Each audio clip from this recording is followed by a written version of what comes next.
Yeah, she rolled a forest gnome, and her background's a charlatan. It looks like Emilio rolled a half-elf rogue with a criminal background. A half-elf rogue with what? A criminal background. Hmm. And it looks like Leo rolled a dragonborn druid with a folk hero background.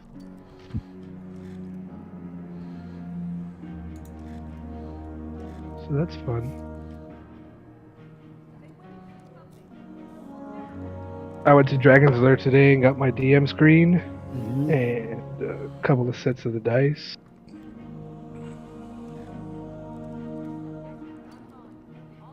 And I found this website where I can make my dungeons and print it out, and it'll print out like with grid paper already. So an update on here. Opened. Okay. Okay, we're ready to go whenever everyone's ready to go. That was not a sentence. Why are you yelling? I'm not yelling. Okay, then I need to turn you down. Welcome to Eververse. We know when y'all are ready. I'm ready. Thanks for shopping. Rich, Eververse, talk. Guardian. Yes, hello. Okay, Hi. talk. My name is Rich. Hello. Okay, that's better. You're still yelling, but still. I'm not yelling. Hello. Yes, you are. Welcome. Ready? Here we go. Eyes up, Guardians. This is the Twin Stick Guardians. We are the official podcast of the Twin Stick Radio podcast. We are a Destiny clan, and this is our show. And a big development update came out this week, and I'm here, and I'm your host, Rich. God, that was awful. Wow, I really need to work on the intro. Just write a script. I should, yeah. Says the guy I'm your who- fire says team the guy leader, who Rich. fucks up the Twin Stick Radio intro every single time. Yeah, but at this point it's expected. It's part of the experience. I'm your fire team leader, Rich. I'm here with my fire team members, Chris and Trey. Hello. Hello. And we're here to talk to you about Destiny. And we always start off the same way with Tower Talk, talking about what we've been doing in the game during the week, if we've been playing it at all. Also, technically, this isn't just a Destiny clan. True. Just saying. That's true, because we play... It's a clan for all things. Yeah, because... Yeah, you know what? You're right. So we're a clan. We're just a clan. We're more than a clan. We're a family. We're a Divinity clan and a D&D clan.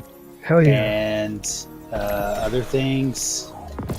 God damn it! Why did I get another fucking sweet business? Sorry. So who wants to go first with Tower Talk? Chris, go ahead. Yeah, I haven't played Destiny at all. Oh, really? Me neither. Nope. Wow.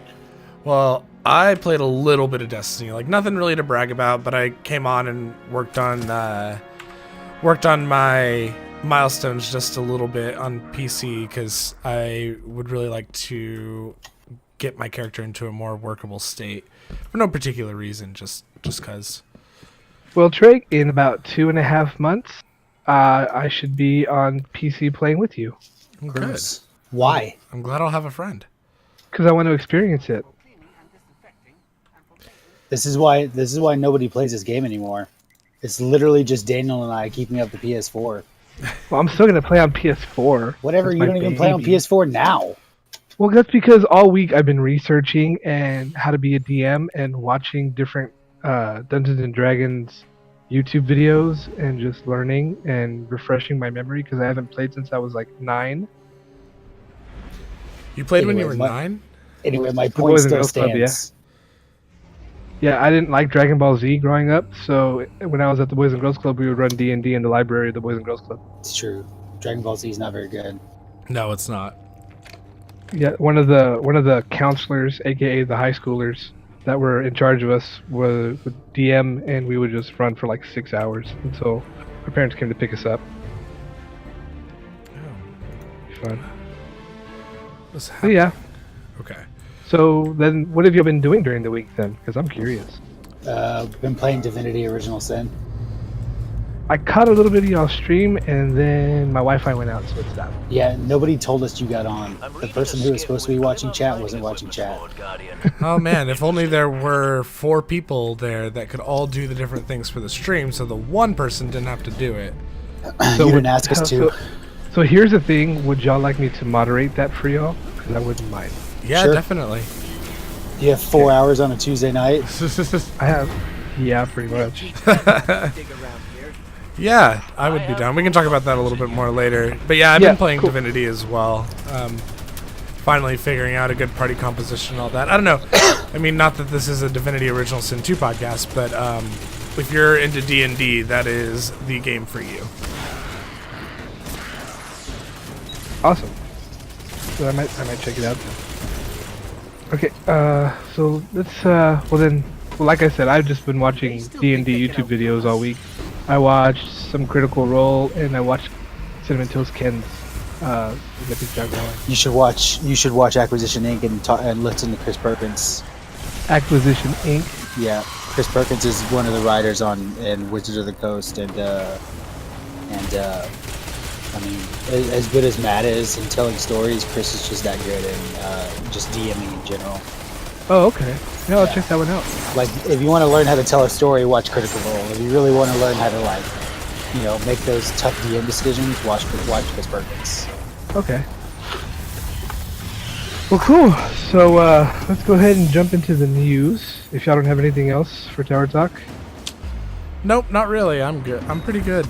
Yeah, I mean, I think I might have logged in, like, the day after we did the last Twin Stick Guardians and got my Warlock to 335. Oh, that's good. So I don't think I said that. I think it might have been a couple days after that we did this. So I guess technically it would be part of the Tower Talk, but I got my Warlock to 335. My Hunter's so close to 335, it's dumb. But once again, we're at the mercy of Destiny RNG when it comes to milestones. So I still need a helmet, a chest piece, and a cloak before I can hit 335. And there's literally no telling when that's actually going to happen. I need a Titan Mark to hit 335. I forgot you were fucking Titan. Yep. Filthy, Okay. filthy Titan. So does that mean that you officially switched to a Hunter main away from your Warlock? No, my Warlock's 335. Oh. My Hunter is not. How close are you, Trey, to 335? I haven't really made much progress on PS4 since shortly after Curse of Osiris came out. I'm sitting at 296 on PC with my Hunter, but I'm not like really committed to anything. And I honestly, like, before there was, you know, you really wanted to hit, in Destiny 1 you really wanted to hit the power cap because, you know, Iron Banner and Trials and all that, like, were affected by your power level. Destiny 2, that just doesn't exist. Nope. And so it's less important to me now. Doesn't mean I don't like getting to the power cap. I was really excited when I hit it, but I'm not going to grind for hours every week to rely on RNG like Chris was saying. Man, you're Okay. so loud. Alright. My levels are... Ooh. Hold on. What is going on here? Are you in the red now? Hey, you guys can keep talking. I'll fuck around with my shit. Okay. He's not peeking, he's just loud. Maybe he's just projecting more. I am getting over a cold, so maybe that's it. There you go. That should make you quieter, I think, doesn't it? Getting over a cold? Yeah, I mean, when I'm still getting over a cold, and I think I feel like I'm quieter. See, now you're a good level. What'd you do? I adjusted something in OBS. I don't know how that would Yeah. have affected you guys, but Yeah, now you're in a much better level. You're interesting. not like I don't know, your voice is just piercing. It's not necessarily loud, it's just piercing. Oh, interesting. Also, I got off my mic a little bit, but not too much. So maybe that's it too. Probably. Okay. So, the development update came out on the 11th. I was waiting all day for it, and wouldn't you know it, right when I'm walking into the gym, that's when it would drop. So I just, That's while what I you was get. stretching... That's what What? you get for going to the gym. basketball gym, not like Gold's Gym. It's like I said, that's what you get for going to the gym. Oh, Rich, I support your basketball habit. thank you, Trey. That means a lot. Okay, so it started off with a note from Christopher Barrett. He's listed as a game director. He is the game director. Okay, so He's it officially says, the game director.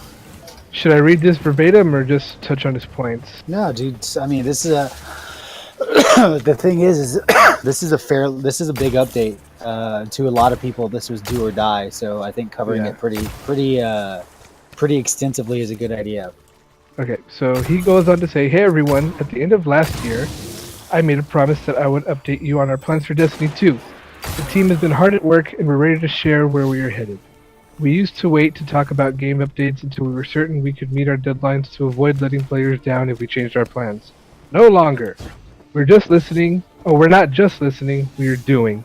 Please keep in mind that the further out we make promises, the more they are subject to change. With that caveat, here are our plans." Track down these targets. And he went on to list Destiny content categories. All right. Or do you want to touch on what he said first before I move on? Go from the top to the bottom, dude. Okay. Destiny content categories. One thing we want is to set clear expectations for which categories of wait, is that a typo? That might be a typo. For which categories of content we are available to everyone each season, and which are exclusive to Destiny 2 expansion. Expansions are purchasable updates that typically add new story, destinations, and gear, as well as new Crucible, Strike, and Raid player content. Seasons introduce content that is made available to all players of Destiny 2 at no additional cost. And then they gave like a little graphic of what the difference of expansions, seasons, and Eververse is. So Yeah, I think Go ahead. these things are. I think these things are here for the people who didn't, or the people who got their panties in a twist when stuff was locked out when Curse of Osiris came out.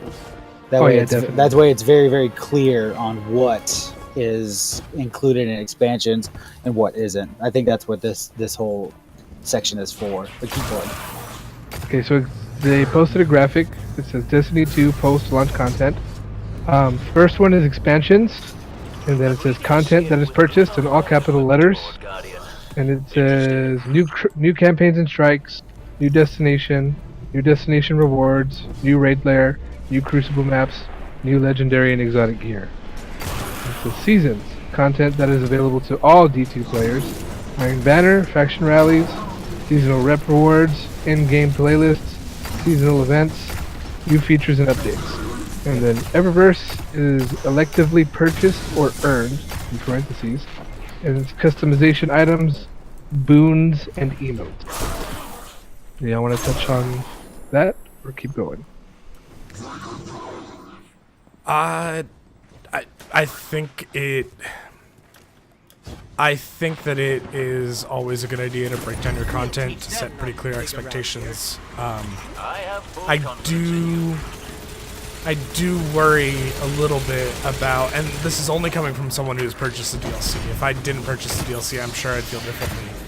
But as someone who has the season pass, I kind of feel a little disappointed that it doesn't seem like expansions are going to be as big of a deal as they were in Destiny 1, which means that a lot of the content is going to kind of just be tied to seasonal stuff or to stuff that's open. So, I don't know. Well, I guess we'll have to see, but I'm just worried that the game's not going to change all that much because you still have to appeal to the people that haven't bought the DLC. I don't understand how you came to that conclusion. I feel like with new DLCs, it gave new regular content to do, and I feel like a lot. I feel like the already existing content, like Iron Banner and all that, was made better for the expansions.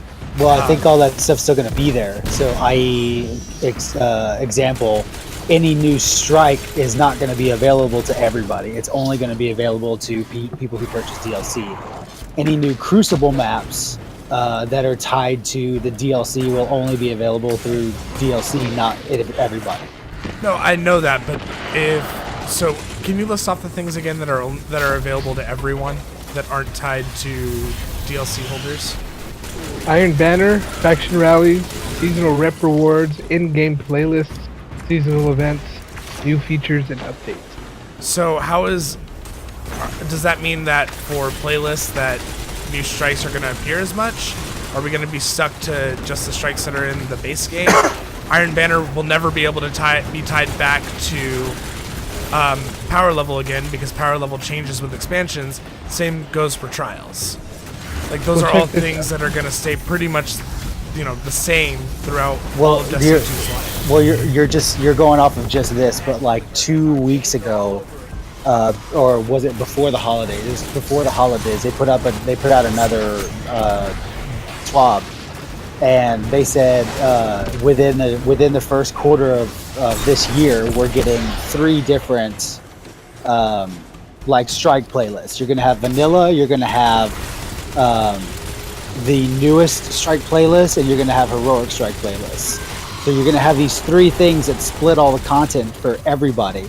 So the whole problem with the last update, especially with the raid, was you only had normal and prestige jumped up to 335 like it's supposed to, and it locked out content. So in essence, you're gonna have normal, which is just like I guess it's standard 280 or whatever that is. You're gonna have probably hard mode at 300, and then you're gonna have prestige at 335, and that's always gonna level with the DLC. So you're gonna that way content, even hard mode content, isn't locked out for people who just have vanilla Destiny. Same thing goes with strikes. You're gonna have 3 different tiers. So in higher tiers, you're probably gonna see the new strikes more often than you would the other ones. But at the same time, you're still gonna be in rotation for leveled strikes, i.e. level to whatever character, level you are. Does that make sense? Yeah. It's going to be the same as Destiny 1. I don't think anything's going to change from that.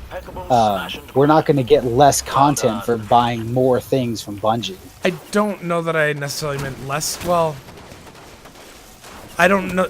Maybe I said less content at the beginning. I didn't necessarily mean that. I guess what I meant specifically, though, is that, like, power level's just a number now. It doesn't mean anything because content that relied on power level before is still open to everyone.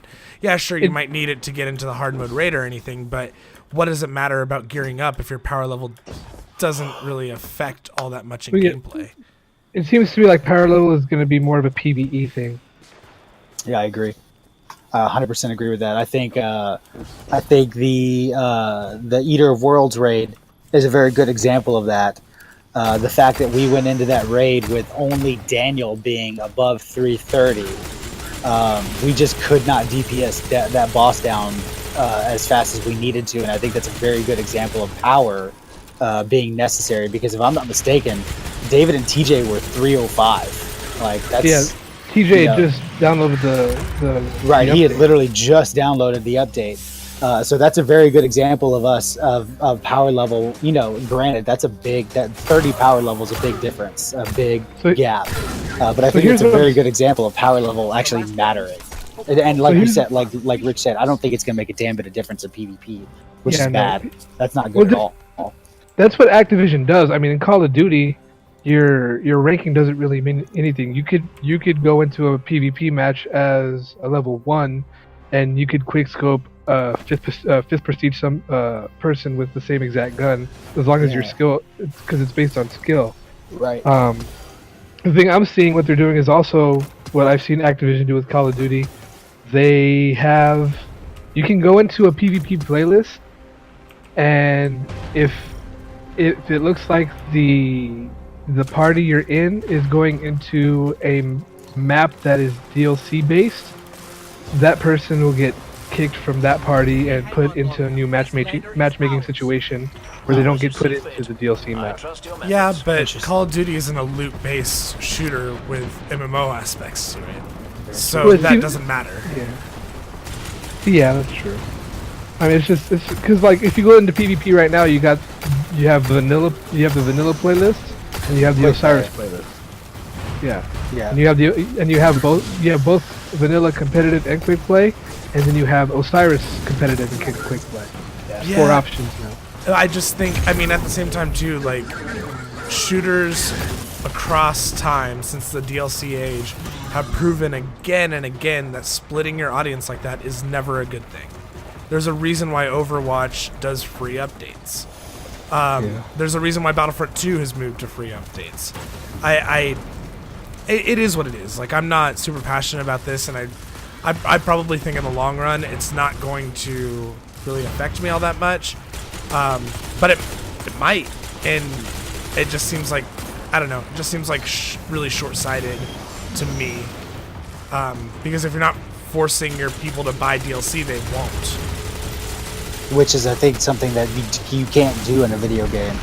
You can't, as a developer, I mean, as a publisher, sure, but I don't think, as a developer, you want to force people to buy anything. You want to incentivize to buy, and when I say incentivize, I mean incentivize in a good way, not in a, hey, if you don't buy this, you're going to be locked out of all this content, so tough shit. But I don't think, of course, Bungie wants you to buy this shit, but I don't think they want to force you to buy anything, because that's just not good. That's just not good business practice. Yeah, but I would be curious to see how many people bought the DLC for Destiny 1, because it seemed like in my time playing the game that everybody had it. Well, you had to, because you were locked out of everything. Sure, but it made the game was better for it. It doesn't matter that, I mean, it doesn't really matter to me that I felt that I had to buy the DLC, because the game was made better with each DLC update. The game was better for the DLC. I don't know. Like I said, sort of. Let's look at Dark Below. The game wasn't better for Dark Below. I mean, it was better. It just wasn't as proportionally better as House of Wolves or Taken King. Okay. But yeah, I don't think forcing people to buy expansions is a good business practice. I think, like I said, is incentivizing people to buy this DLC, sure. But it's very apparent in this update, which we'll get further in here in a second, but it's very apparent in this update that I don't think Bungie necessarily cares about PvP too much anymore. Nope, not at all. I think this game is very, very, very weighted toward PvE content, which is fine for me. Like, I don't give a flying shit about PvP, but I think that's not necessarily a really good step in a direction, because you've already lost a shit ton of PvP players. You know, you've already lost. Somebody said Trials the last time Trials came around.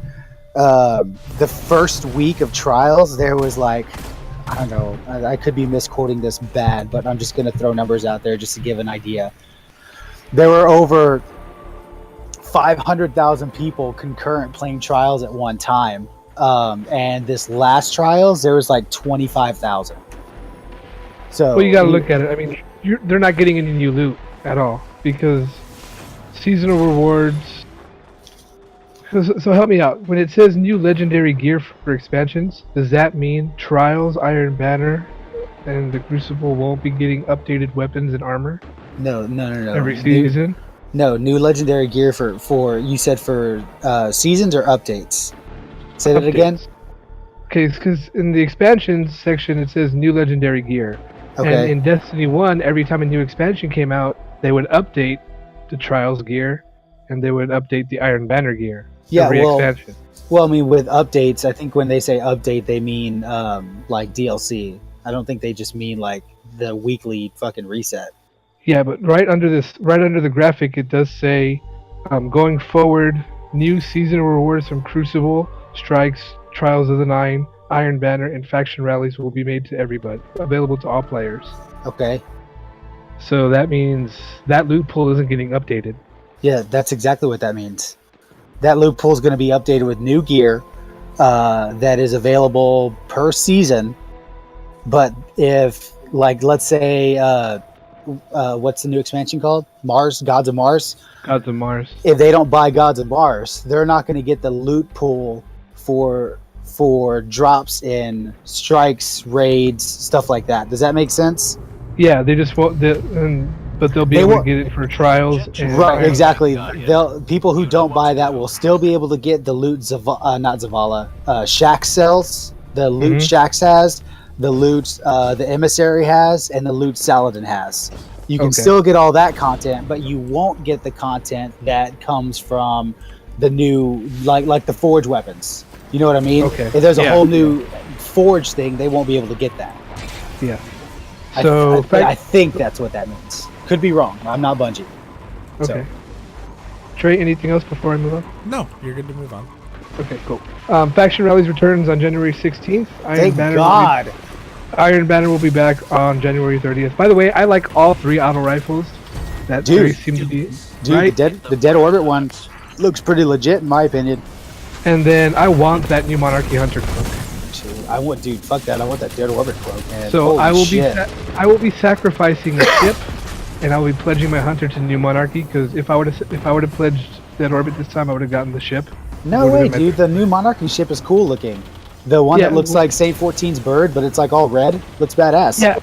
Yeah, but I won't get it because this will be my first pledge on my hunter. Oh, because you I have to would've pledge got- 3 times. Yeah, I would have gotten Yeah, the ship. that's right. Dead Orbit, Yeah, that's but right. I want that cloak, so I'm Yeah, pledging New I- Monarchy. Yeah, I'll get it with my hunter because I pledged Dead Orbit all 3 times, and I plan on getting. I want that cloak. That hunter cloak for Dead Orbit is just like, or the ornament. I mean, it's just stupid looking. It's so fucking good. Who are you pledging, Trey? I haven't really looked at the gear yet, but probably Dead Orbit.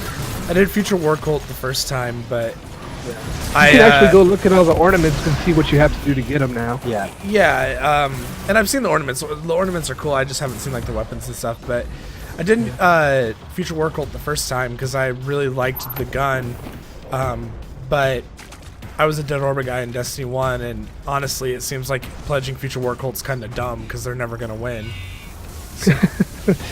Yeah. I mean, again, I'll say it. I actually said it last time, and I was proven wrong. The only way Dead Orbit's not going to win this is if fucking Future War Cult and New Monarchy have Galahorn. You know what I mean? Yeah. And at least in this case, I think it's going to go the same way because Dead Orbit has the blackest of black shader now. Every fucking edgelord's going to want that, and so I really do think Dead Orbit's going to win this one again just because of that very thing. I think it's a really good idea that they have stacked 3 different auto rifles instead of like 1 really good fusion rifle and then 2 shitty stuff. You know what I mean? There's Yeah. 3 pretty damn Really good good, auto yeah. rifles. Yeah. There's Like- a Viced one. Yeah. There is a Hawkeye, and there is like the Vanguard style. Yes. auto rifle. Yeah, and the Dead Orbit one's a Viced one, and Viced auto rifles are great. They really, really are. Speaking of Viced, Azur is in the colony, so go get it if you don't have it yet. Yeah, they are. That was my first Osiris. That was my first Osiris exotic. Was the colony. Just Trey, a which lucky- one of those 3 auto lucky rifles son do you of a like bitch. better?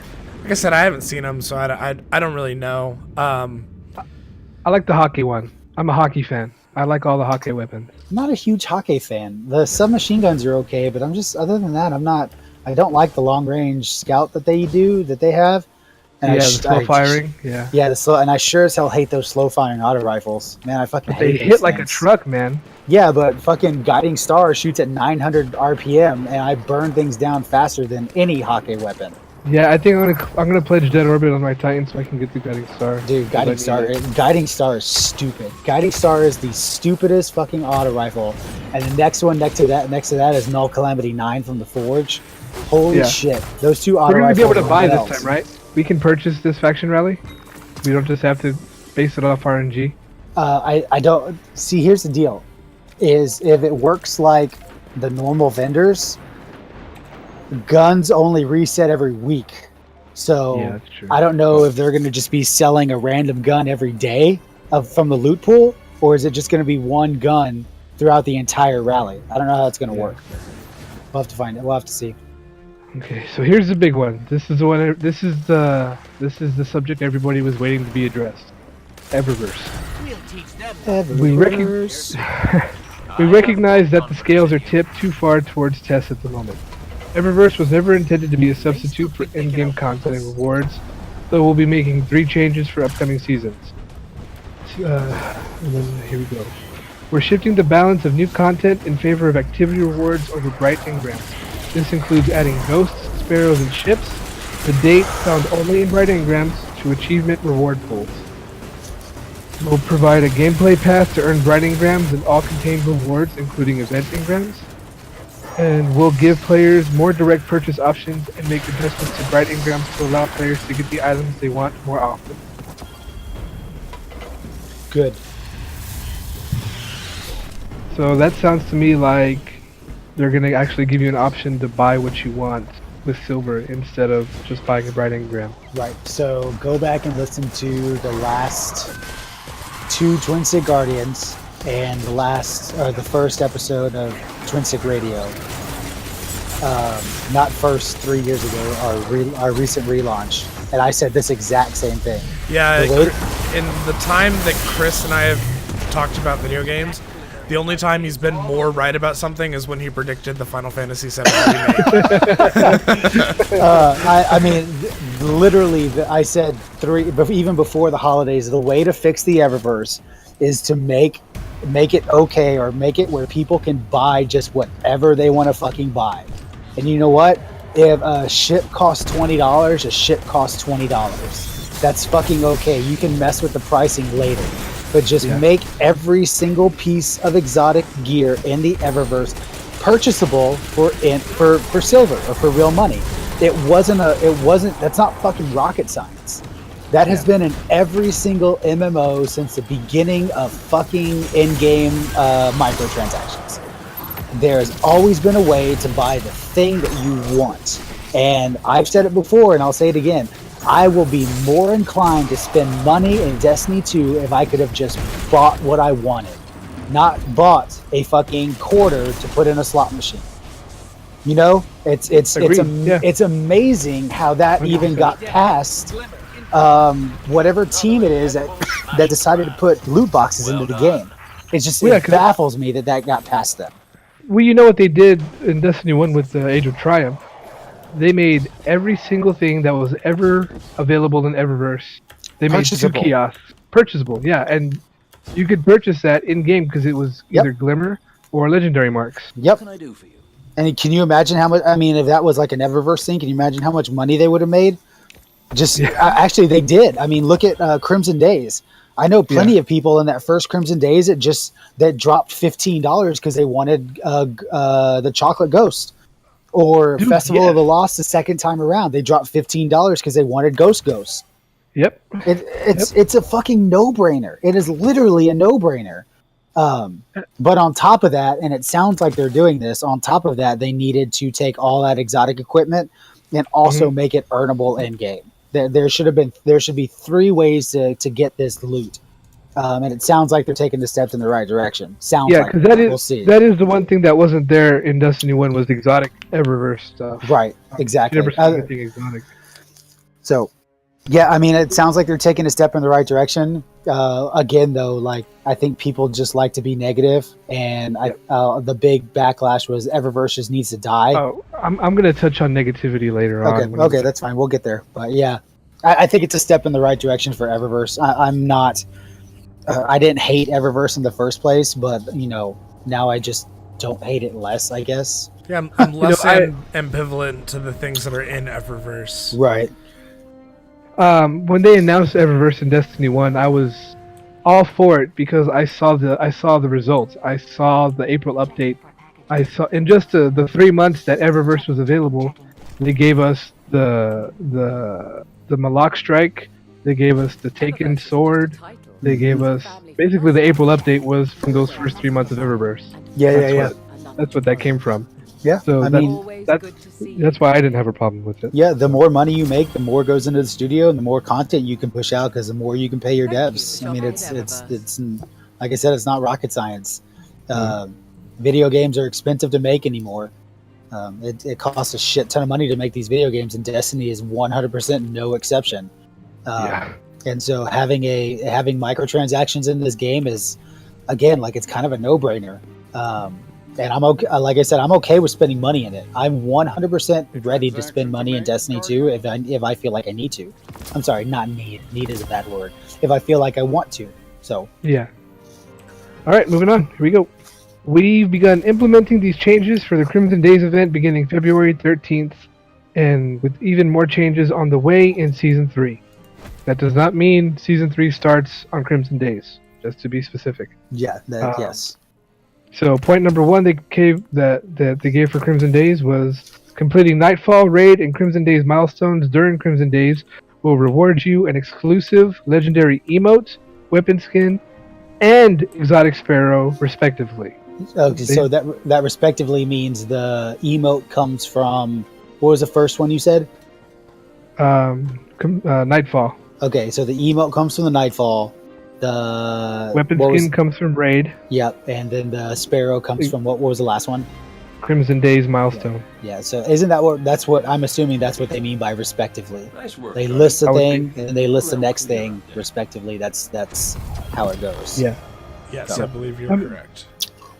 So that's really cool, man. You complete the Nightfall, you get a legendary emote. Maybe Yeah. those of you that don't have the floss dance, you'll get the floss dance. Well, hopefully it's a new one. Let's be 100% Yeah. honest. But yeah, dude, see, Uh-huh. and that stuff's great. You know why? Because that gives me a reason to log in and play the Nightfall, and not just that stupid glowy halo that goes on your back of your neck or whatever that thing Yeah. is. Well, they tried to recreate the flaming head from Destiny 1 with the aura, I mean, sure, whatever, but whatever. give me Yeah. something with more substance. Give me something that. Here's the problem: is there, as of right now in Destiny 2, there's nothing in the game that 2 years from now, when another huge update comes around and you get a new influx of players, there's nothing in the game right now where you can be like, dude, how did you get that?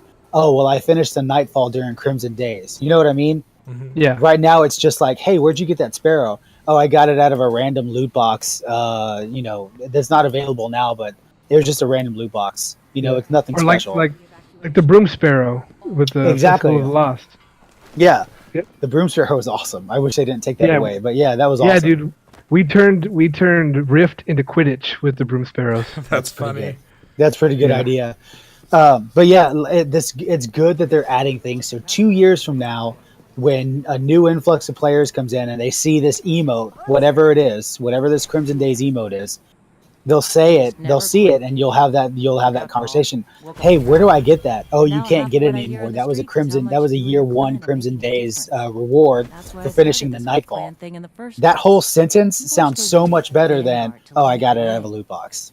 Also, what I mean? a lot of people are skipping over this. This is the first time Bungie's used the word weapon skin. Oh shit. Well, no, weapon skins is like an ornament, See you soon. right? They It's all would ornament. usually, but they would usually say ornament though. They've never said weapon skin. Oh, maybe I don't know. I just assumed Because- ornament because there's a bunch of different ornaments for the same gun. You know what I mean? Like Yeah. Crimson, not Crimson. Mida has 2 different ornaments, so I just assumed they meant that. Yeah, I don't know though. When they said ornaments, when they said weapon skin, I assumed ornaments too. But Okay. I do think that distinction is interesting. Yeah. I didn't think think about could it. be possible that they mean something else, but Do you think they could mean? Okay, no, this is pure speculation. But do you think they could be hinting at, hey, I've got this really cool Null Calamity legendary weapon that I made in the Forge. Here's a weapon skin for Crimson Days, and I could add to my Null Calamity that adds hearts to it. Or in the future, you can get a weapon skin as a drop from Dead Orbit, and now my Null Calamity looks like a Dead Orbit weapon. You know what I mean? yeah. But now that I put more thought into it, aren't all shaders weapon skins? So To what? an ex- So it adds the like the Dead Orbit would add that Dead Orbit symbol somewhere on that weapon. Yeah, Yeah. I mean, maybe I guess it's true. Whenever you put shader, it doesn't add symbols. Right. So- Maybe that's what they mean by weapon skins. I don't know. That's pure speculation. They haven't Yeah, said we'll find- anything about that. We'll find out in exactly 1 month. 1 month. Yep. Okay, players will earn double engrams at level up, 1 crimson engram and 1 illuminated engram for the duration of the event. That's cool. I like That is that. good. Yeah, that's great. You know, The only reason to play right now is bright engrams, and I like getting bright engrams, even though Tess is a dirty fucking whore. But bright engrams are fun. They just are because they're free. Yeah. All you got to do is invest some time, and it scratches that really small gambling itch that everybody has. It's like, oh, here comes a bright engram. Click it. Open. Nothing. God, Tess, you're a dirty whore. But when you do get something, it's like, yes, that's cool. Go stock up on your rock stars for that XP boost, so you can get a whole bunch of double engrams. Good call. Next, Crimson engrams can also drop from completing the Crimson Days match and from completing the Crimson Days milestone on each character. What do you mean Crimson Days match? What does that mean? There is a mode coming out called Sudden Death, and I'm assuming that's what that is. Oh, PvP. Yeah. Crucible. So you get an engram for completing matches. Yes. Hey. Oh, no, okay. So it's a milestone. No, because the milestone you get 2 engrams. One from completing the Crimson Days match, which I'm guessing will reset every day, and completing the Crimson Days milestone, which is weekly. So you have a chance to earn a Crimson engram every day. Yes. 3 times a day each character from playing Sudden Death. Interesting. That's pretty good. Not bad. Yeah, that's cool. Yep. Just Each more ways to Crimson get shit. engram is very strongly weighted to new rewards when decrypted until all new event items have been obtained. AKA no duplicate. As long as the Crimson that's engram... not what that means. Yeah, it doesn't mean no duplicates. It means like there's a lower chance that you'll get a duplicate. Exactly. It sounds like I was literally going to say something. What the hell was I just going to say? Damn it. Oh, that's really cool as long as they don't take that dawning route where there's like a dawning engram and there's also another dawning engram that's just like a gift engram that has a completely separate loot pool. Like that's not cool. Like shaders and shit. Yeah. Right, that's not cool at all. Like if you're gonna have a Crimson engram that drops as a Crimson engram, have just one Crimson engram and it have everything in the Crimson Days loot pool. Because that's not cool having that. Man, when Daniel and I realized that when you're doing the dawning gifts that you only get gifts from a limited pool and none of them are the exotic stuff that was from the Eververse, we were just like, that's fucked up. Like, why the fuck are we even doing this then? So as long as they don't do that again, that's cool. Because I mean, I'll log in daily to get a new engram because that's cool, man. As much as loot boxes suck, it's still really cool opening illuminated engrams. It's a cool feeling when you get something really cool. You know what I mean? Sure. It gives you a reason to keep playing even after you finish your milestones. Right, exactly. Anything else on Crimson Days before we move on? Nope. Y'all excited for it? I am. No. It's PvP, absolutely not. Alright, here we go. XP rates. We are still investigating changes to XP earn rates. Our goal with any updates to XP are transparency and consistent XP gain regardless of your preferred activity. Right now, it's too slow in general and lopsided towards grinding specific activities, which is not a fun grind. We want to fix that without making those activities low value to players who aren't grinding them. Fairness is cool. Our first attempt turned out to be unworkably buggy, so we're having to investigate other angles. We will continue to update as we move forward. Yeah, that I have a problem with that because they said that they were going to be more transparent at the beginning with it, and I feel like they didn't make it clear when they changed the XP that they were also doubling the amount it takes to get a bright engram. And to me, it's like I don't feel like they've given the system a fair shot. I feel like it would have worked just as well if they had kept the XP the way it was and taken away the stupid fake caps, or real caps that they were putting in. So I don't know why they can't figure this out, but it's getting to the point where it's frustrating because, you know, we just said, like, earning bright engrams gives you a reason to play Destiny after you finish your milestones. Well, right now that reason doesn't really exist because it takes so long to grind it without the double XP boost. Yeah.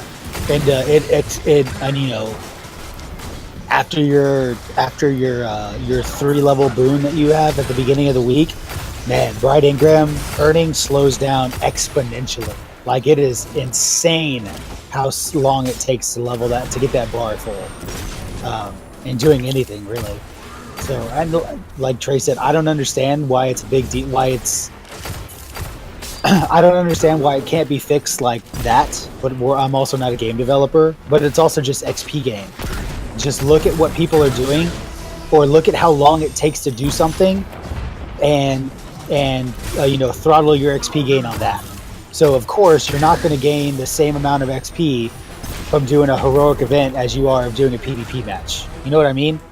Yeah. You're going to get more XP from doing a PvP match, but at the same time, a PvP match takes what, 10 minutes, maybe at the most. Sometimes. Not Correct me even, if I'm wrong. 7 minutes. In 7 minutes, me and Trey can go through probably on a good run 3 heroic events in 7 minutes, easy.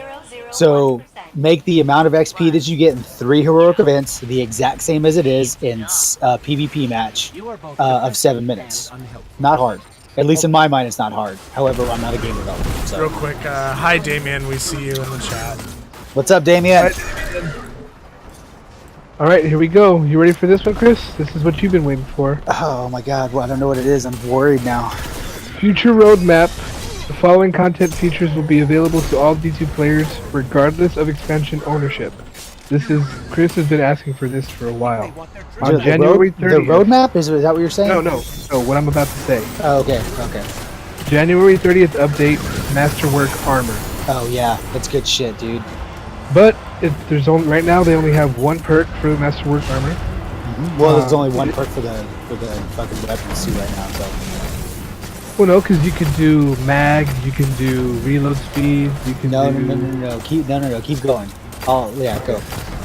Masterwork Armor provides increased damage reduction while using your suit. Oh, you're talking about the orbs. Okay. So right, that's the perk for Masterwork weapons, and then you just said the perk for Masterwork armor. Yeah. So it provides increased damage reduction while using your super. Yep. You can re-roll the armor stat type on Masterwork Armor. Thank God. And similar to Masterwork weapons, you can upgrade a piece of armor to Masterwork by spending Masterwork cores and with 30 shards. Trey and I were talking about this. I really hope that wording of you can re-roll stats means I can get rid of all mobility in Hunter armor. I hope that's what that means. Because honestly, man, like, you're playing PvP as a hunter. Sure, you're faster. Sure, you can dodge around corners. But if you get into a firefight in a hallway, a warlock's going to win almost every time if you're evenly matched. Because I die really fast when I play. Because the warlock's going to be able to get behind cover, get back to full health in almost half the time a hunter can. So guess who's going to win this fight? You know what I mean? Well, and the same thing applies for PvE. There's not really a lot of times where mobility is even useful in PvE, but having better resilience and better health recovery is always useful. Yep. Yeah, I'm sick of having to be forced to use my Crimson when I'm running my Hunter just for the fucking heal. Yeah. Yeah. So another thing that's another thing they're not clear on, and this is Bungie's MO. Bungie will say something, and in their minds they think they explained it to the utmost of their ability, and they might have to their own fucking ability, but people with a brain figured out, it's like, okay, does that mean this whole more damage resilience in a super stacks for 5 pieces of armor? Because if that's the case, that's not cool. Guess who's impossible to take down in PvP? Titans and their Titans and their fucking supers. Striker Titans and Sun Bros. Yeah. Hammer Bros. They're fucking almost impossible to take down unless you're team shooting. So you're gonna go ahead and give them more armor resilience? And is it going to stack 5 times? To be fair, speaking as a Titan, Hammer Bros, we have a perk where when we kill you with our hammer, we get makes it impossible to kill you. It literally makes it impossible to kill you. So are you going to make it even more impossible? You're gonna be bordering in impossibler to kill you? Like, what the hell's happening here? Trey, cool. as the hunter in the party, Trey, what do you think? I think Titan Supers are bullshit. I also I also don't see how this really helps hunters too much unless you're playing Archstrider. It doesn't. I'm literally looking at Trey's room right now, and I'm thumbs upping him through the walls. It fucking doesn't help. It doesn't help Voidwalkers. It doesn't help. It doesn't help Night Stalkers. It doesn't help Golden Guns. It does not help a multitude of classes because Voidwalkers and Night Stalkers are one and done. Yep. You're in your super for maybe 3 seconds at the most. Same goes for Gunslinger. You really need to fire off those shots fast because you don't have that much time. Yep. But Striker Titans and Hammer Bros are in their fucking supers for what seems like literally eternity.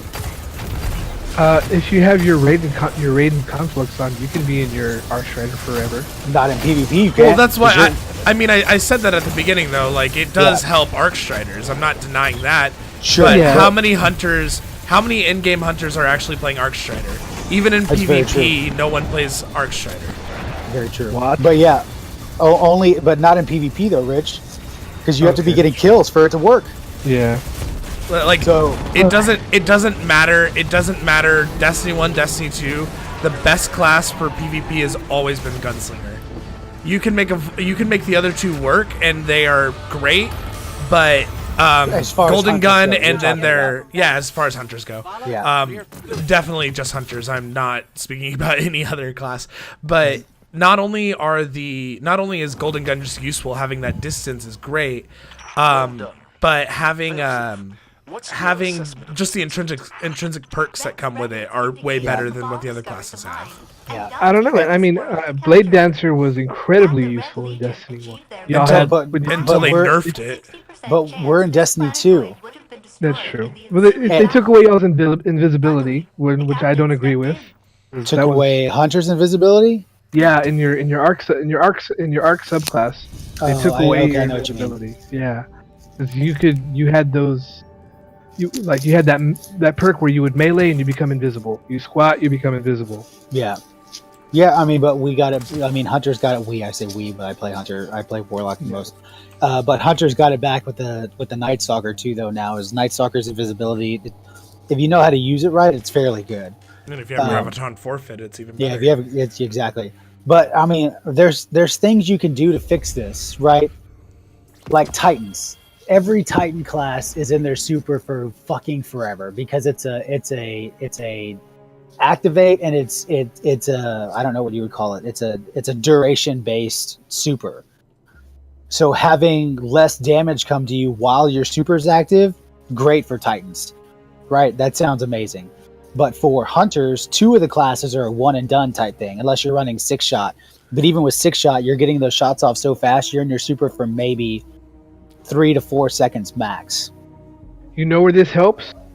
This helps gunslingers. No, it doesn't. No, listen, just hear me out. Let me finish my point. This helps what was I saying? Gunslingers, Sunsingers, Dawnblade, and Sentinel, because I am sick and tired of getting killed during the animation of my super. That happens way too much. Sure, maybe, but that's you activating your super in a fucking fire lane. That's your own damn fault. Activate your super around a corner.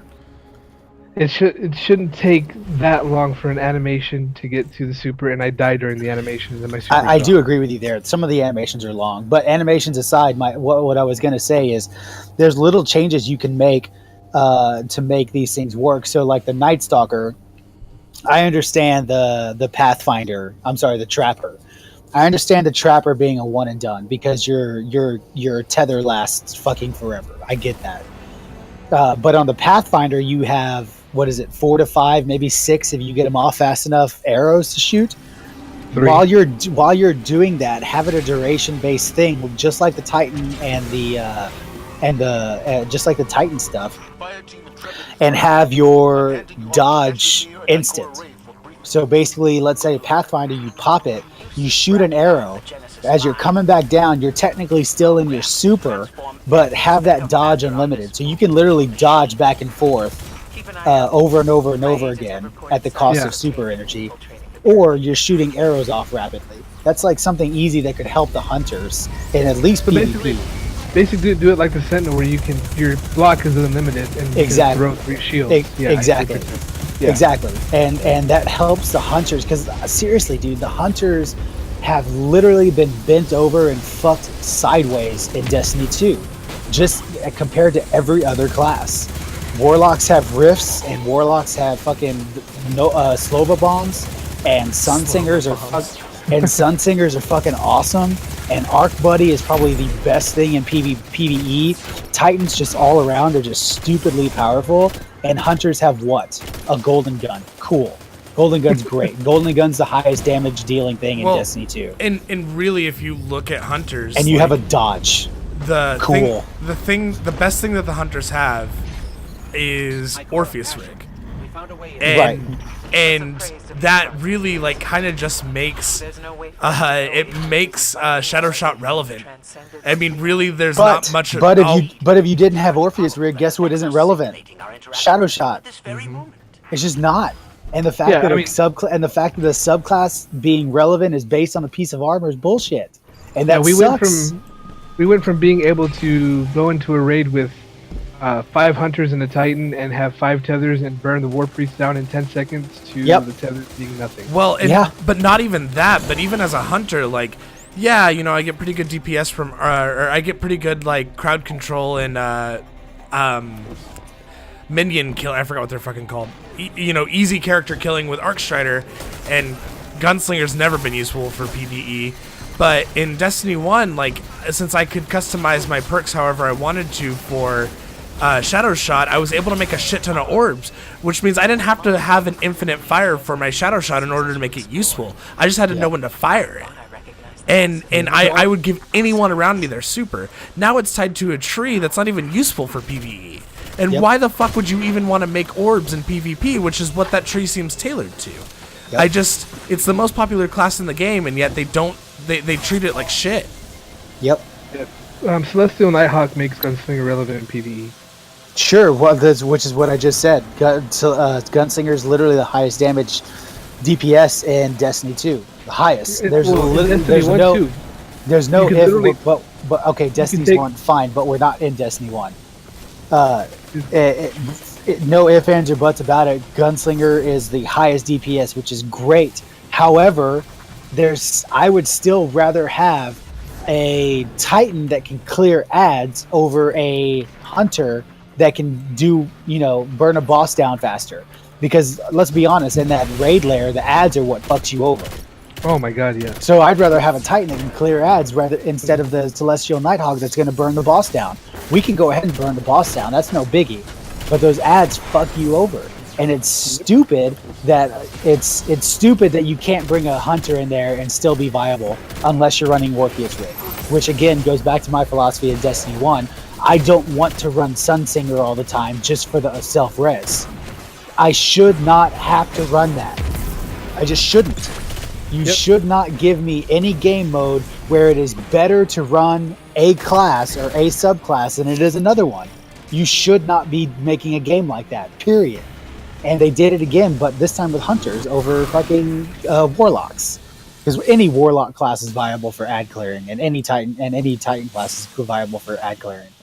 But Hunters, it's like, well, you're not running Orpheus Rig, get the hell out of here. Speaking of the raid lair, also coming in January 30th, the raid reward rework. We are updating raid rewards to make them more unique and interesting. They will now feature mods with raid-specific perks, and we are adjusting the rewards to ensure a raid item drops from each major encounter. The raid vendor will also directly sell Leviathan and Eater of World armor sets and weapons for purchase with raid tokens and legendary shards. We are also adding a new ghost with raid-specific perks that has a chance to drop from the Leviathan and Eater of World's final encounters, and we intend to return to creating more raid and other activity unique rewards in the future. Good shit. That's awesome. That's what I've been asking for since the beginning. Like, the fact that wasn't at launch just seems like a huge oversight to me, but I'm glad they're fixing it.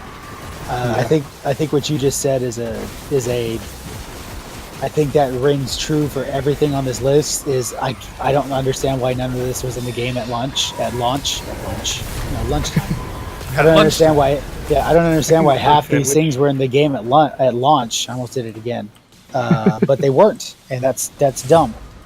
It just really is. It's crazy that we're in this boat again where we have to wait 3 months for quality of life stuff that should have been in the game in the first place. 4 months now, sorry. But it is nice. It's nice going through the raid and, hey, what'd you get? I got a shader. What'd you get? Nothing. Another Ghost Primus. Yeah, another Callous fucking Ghost. tokens. Callous tokens. Yeah, it's nice. It's nice that every single encounter is going to drop something. That's awesome. Y'all want to speculate what they might be? The raid specific perks. Oh, I have no clue, man. Mods. I swear to God, if it's deal, X amount of damage to Cabal, I'm gonna be pissed. No, I think it's gonna be. We're gonna get legs for the. God damn, we haven't read so long. What's that encounter called that you and Trey like to run the thing? Gauntlet. The gauntlet. We'll get leg mods for the gauntlet for sure. Sure, if that's the case, yes, that's great. But Oh, dude, I was. but that sounds like something you're talking about mods 2.0, not something that's going to come January the 30th. Yeah, well, Like I think mods 2.0 is what you're saying. I think January 30th, realistically, it's going to be deal 5% more damage to Cabal characters in the raid, or to Cabal enemies in the raid.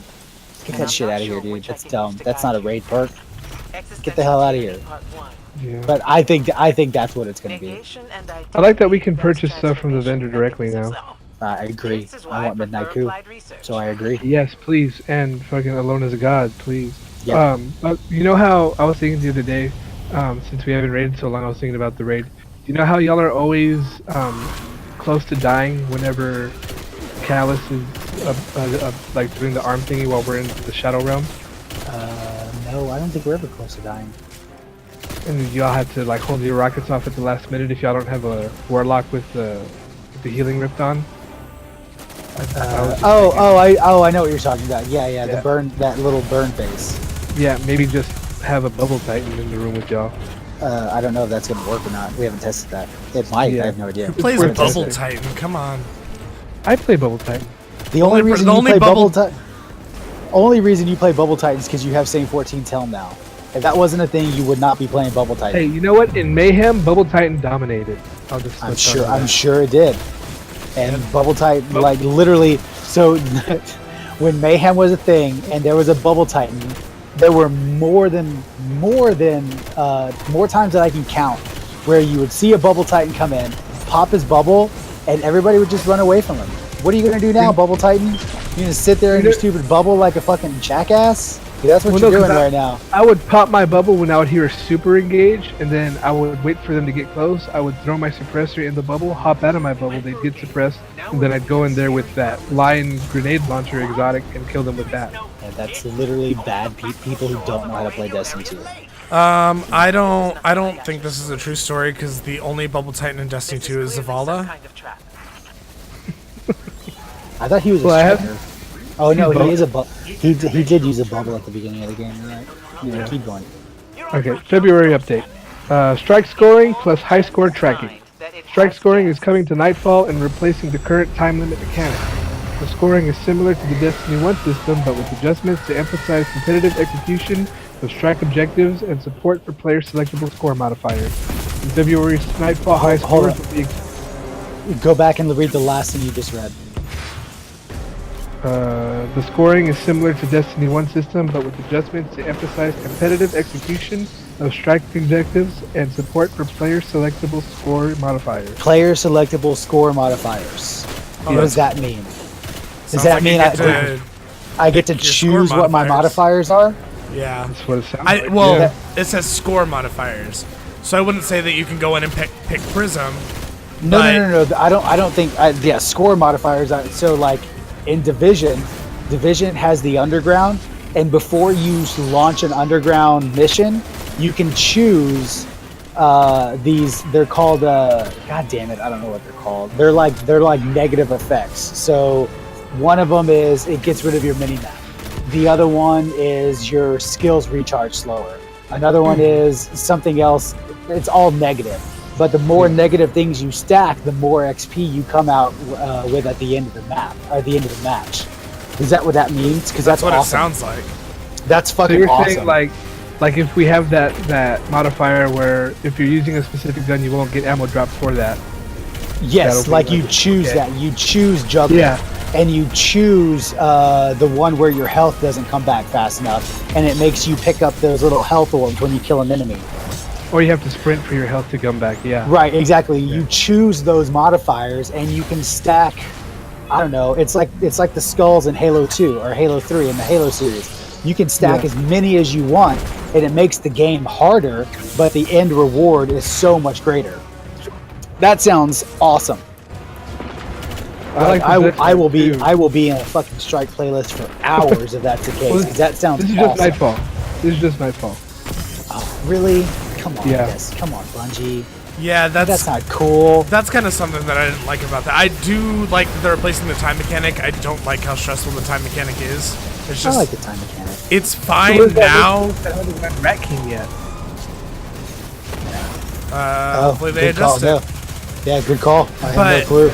But I don't. The time mechanic is fine when we are over light level and just doing it because it's a milestone. But I think it kind of ruins Nightfall a little bit when you're not at a higher level because it's so fucking stressful. It's not fun to do if you're not overpowering the content. It's real dead. I like. Yeah. Yes, I agree. But it will always be. Probably one of the best Destiny moments of all fucking time is when we finished that Nightfall with 9 seconds left. Yeah. That was such a great moment. That was our first Nightfall in Destiny 2. That was a great moment, and I'm not taking anything away from that, but that means that they can make Nightfalls more difficult without it feeling like they're purposefully trying to fuck us over, you know? Yes, that is also very true. I hate that it's I mean if we're reading this correctly, which again, Bungie thinks they explained this thoroughly and they did not. If this is only for the Nightfall, that's very, very disappointing to me. Like that should be a heroic strike playlist option. You know what screams? Should. Do you know what screams Chris Rodriguez to me in that sentence that I read? What? They want to emphasize competitive execution of strike objectives. yeah. AKA Chris saying, "I got 120 kills. Where the fuck were y'all?" yeah, that's very, very true. But that's also fucking Daniel saying, "I created 44 orbs. Where the fuck were you guys at?" Yeah. Yeah. No, you're right though. You're absolutely right. Which actually that brings up a whole nother thing too. Let's say competitively, the person with a higher score actually does get better weapons or better drops or better loot or whatever it's going to be. Mm-hmm. And orbs counts toward that. People with full masterwork items are going to have a huge advantage over people that don't have full masterwork items. That gives you an incentive to grind for masterwork items. True. Yes, you're 100% right. It does. But we're in this whole thing of like, if you haven't got lucky enough to get masterwork items, you're kind of screwed in this competitive aspect, which isn't necessarily a terrible thing because it's so minuscule, but it kind of sucks. This isn't confirmed by any means. It's not like a 100% positive way to do this. But Mesa Sean, I know you don't like him because he's wrong a lot. He popped a 3 of coins before he turned in all of his milestones. Not only did he get 3 exotics out of the 5 milestones he turned in, he got 6 masterwork items. Yeah, that's 100% luck. That has nothing to do with 3 coins. You think so? Yeah, Bungie's even come out and said 3 coins only increases your exotic loot chance. So that was just a lucky roll for him. Yeah, man. unless that goes back to if I'm right about what 3 of coins are actually doing, because Bungie says 3 of coins are increasing your exotic loot chance drop. Yeah. But what if I'm right about what I think 3 of coins are actually doing, then yes, that's probably something that could happen. I think 3 of coins are increasing your rarity drop rate, not just exotic. So let's say you have a 5% chance at exotics and a 95% chance at legendaries and a 10% chance for masterwork. What Bungie's saying if 3 of coins is doing is increasing only that 5% drop of an exotic weapon to like 10%. Probably not that high, but that's just an example, right? What I think is happening is that 3 of Coins are increasing what it's called rarity in Diablo, and it's called magic drop in Elder Scrolls Online. Is it increases your overall luck in what drops. So not only does it increase exotic to 10%, it increases legendary to 100% and masterwork to 15%. It increases everything overall. So what ends up happening is that you don't actually get a better chance at exotic loot. You just get a better chance at loot in general. Because from me testing 3 of Coins, and granted this was only a day of doing it, I popped the 3 of Coins and ran heroic strikes nonstop for that 4-hour period that I had that boon. Yeah. Right? On your right. No exotic drops. Nothing. Did not get one exotic drop in 4 hours of running heroic strikes, and I think I did the math, and I did like, I want to say maybe 12. No. I did like 15 heroic strikes in 4 hours. Okay. Wow. It's just because it was me and Daniel, and we were just running through it. We were doing it. So we got 15 heroic strikes done in 4 hours. Not one exotic drop. Nothing whatsoever. However, I walked out of 15 heroic strikes with 18 legendary engrams. Wow. Right. So I really think that those 3 of Coins don't just increase your exotic drop. I think they increase your overall rarity drop, which is a lie. Okay. Like, it does not increase exotic chance, because you don't have a better chance of getting an exotic engram if everything else goes up. You have the exact same chance of getting exotic engram because everything scaled with it. But I think that's what's happening. So yeah, if that's the case, then totally that backs up Meisha Sean's video of getting 6 masterworks that way. Totally backs up my theory. Yeah, in the milestones that I've been doing since we started this stream, I've gotten 2 exotics. So getting a 3rd exotic doesn't sound that ridiculous to me. Of course, both of them are 2 exotics I already had, but and we're currently equipped to my character, but Plus milestones. Those illuminated engrams have such a huge chance of giving you an exotic already. It's ridiculous. Yep. Alrighty, finishing up strike scoring. In February, Nightfall high scores will be exposed in-game via new emblems and will unlock rewards. We also have plans for clan and community high scores in the works. Cool. That's another emblem for Chris to throw in our face when we're in a party together. Well, I mean, sure. I'm sorry, guys. I'm sorry, but yes, sure. But that runs into that problem again of, like, if you're doing LFG for Nightfalls, the people with masterwork weapons are going to have a better chance at getting the rewards. Yep. You know what I mean? I mean, that doesn't suck. It just gives you something to play and grind for. But wouldn't it give the team a higher chance? Because the perks of having a masterwork affect everybody, not just the guy who's holding the masterwork.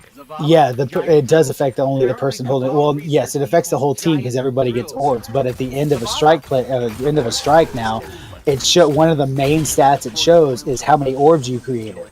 So if somebody with 3 masterwork weapons in every single slot, plus a super, is going to be making upwards of 30 orbs, compared to somebody else who has no masterwork weapons, he's only going to make maybe like 6, 7, maybe 10 orbs in total.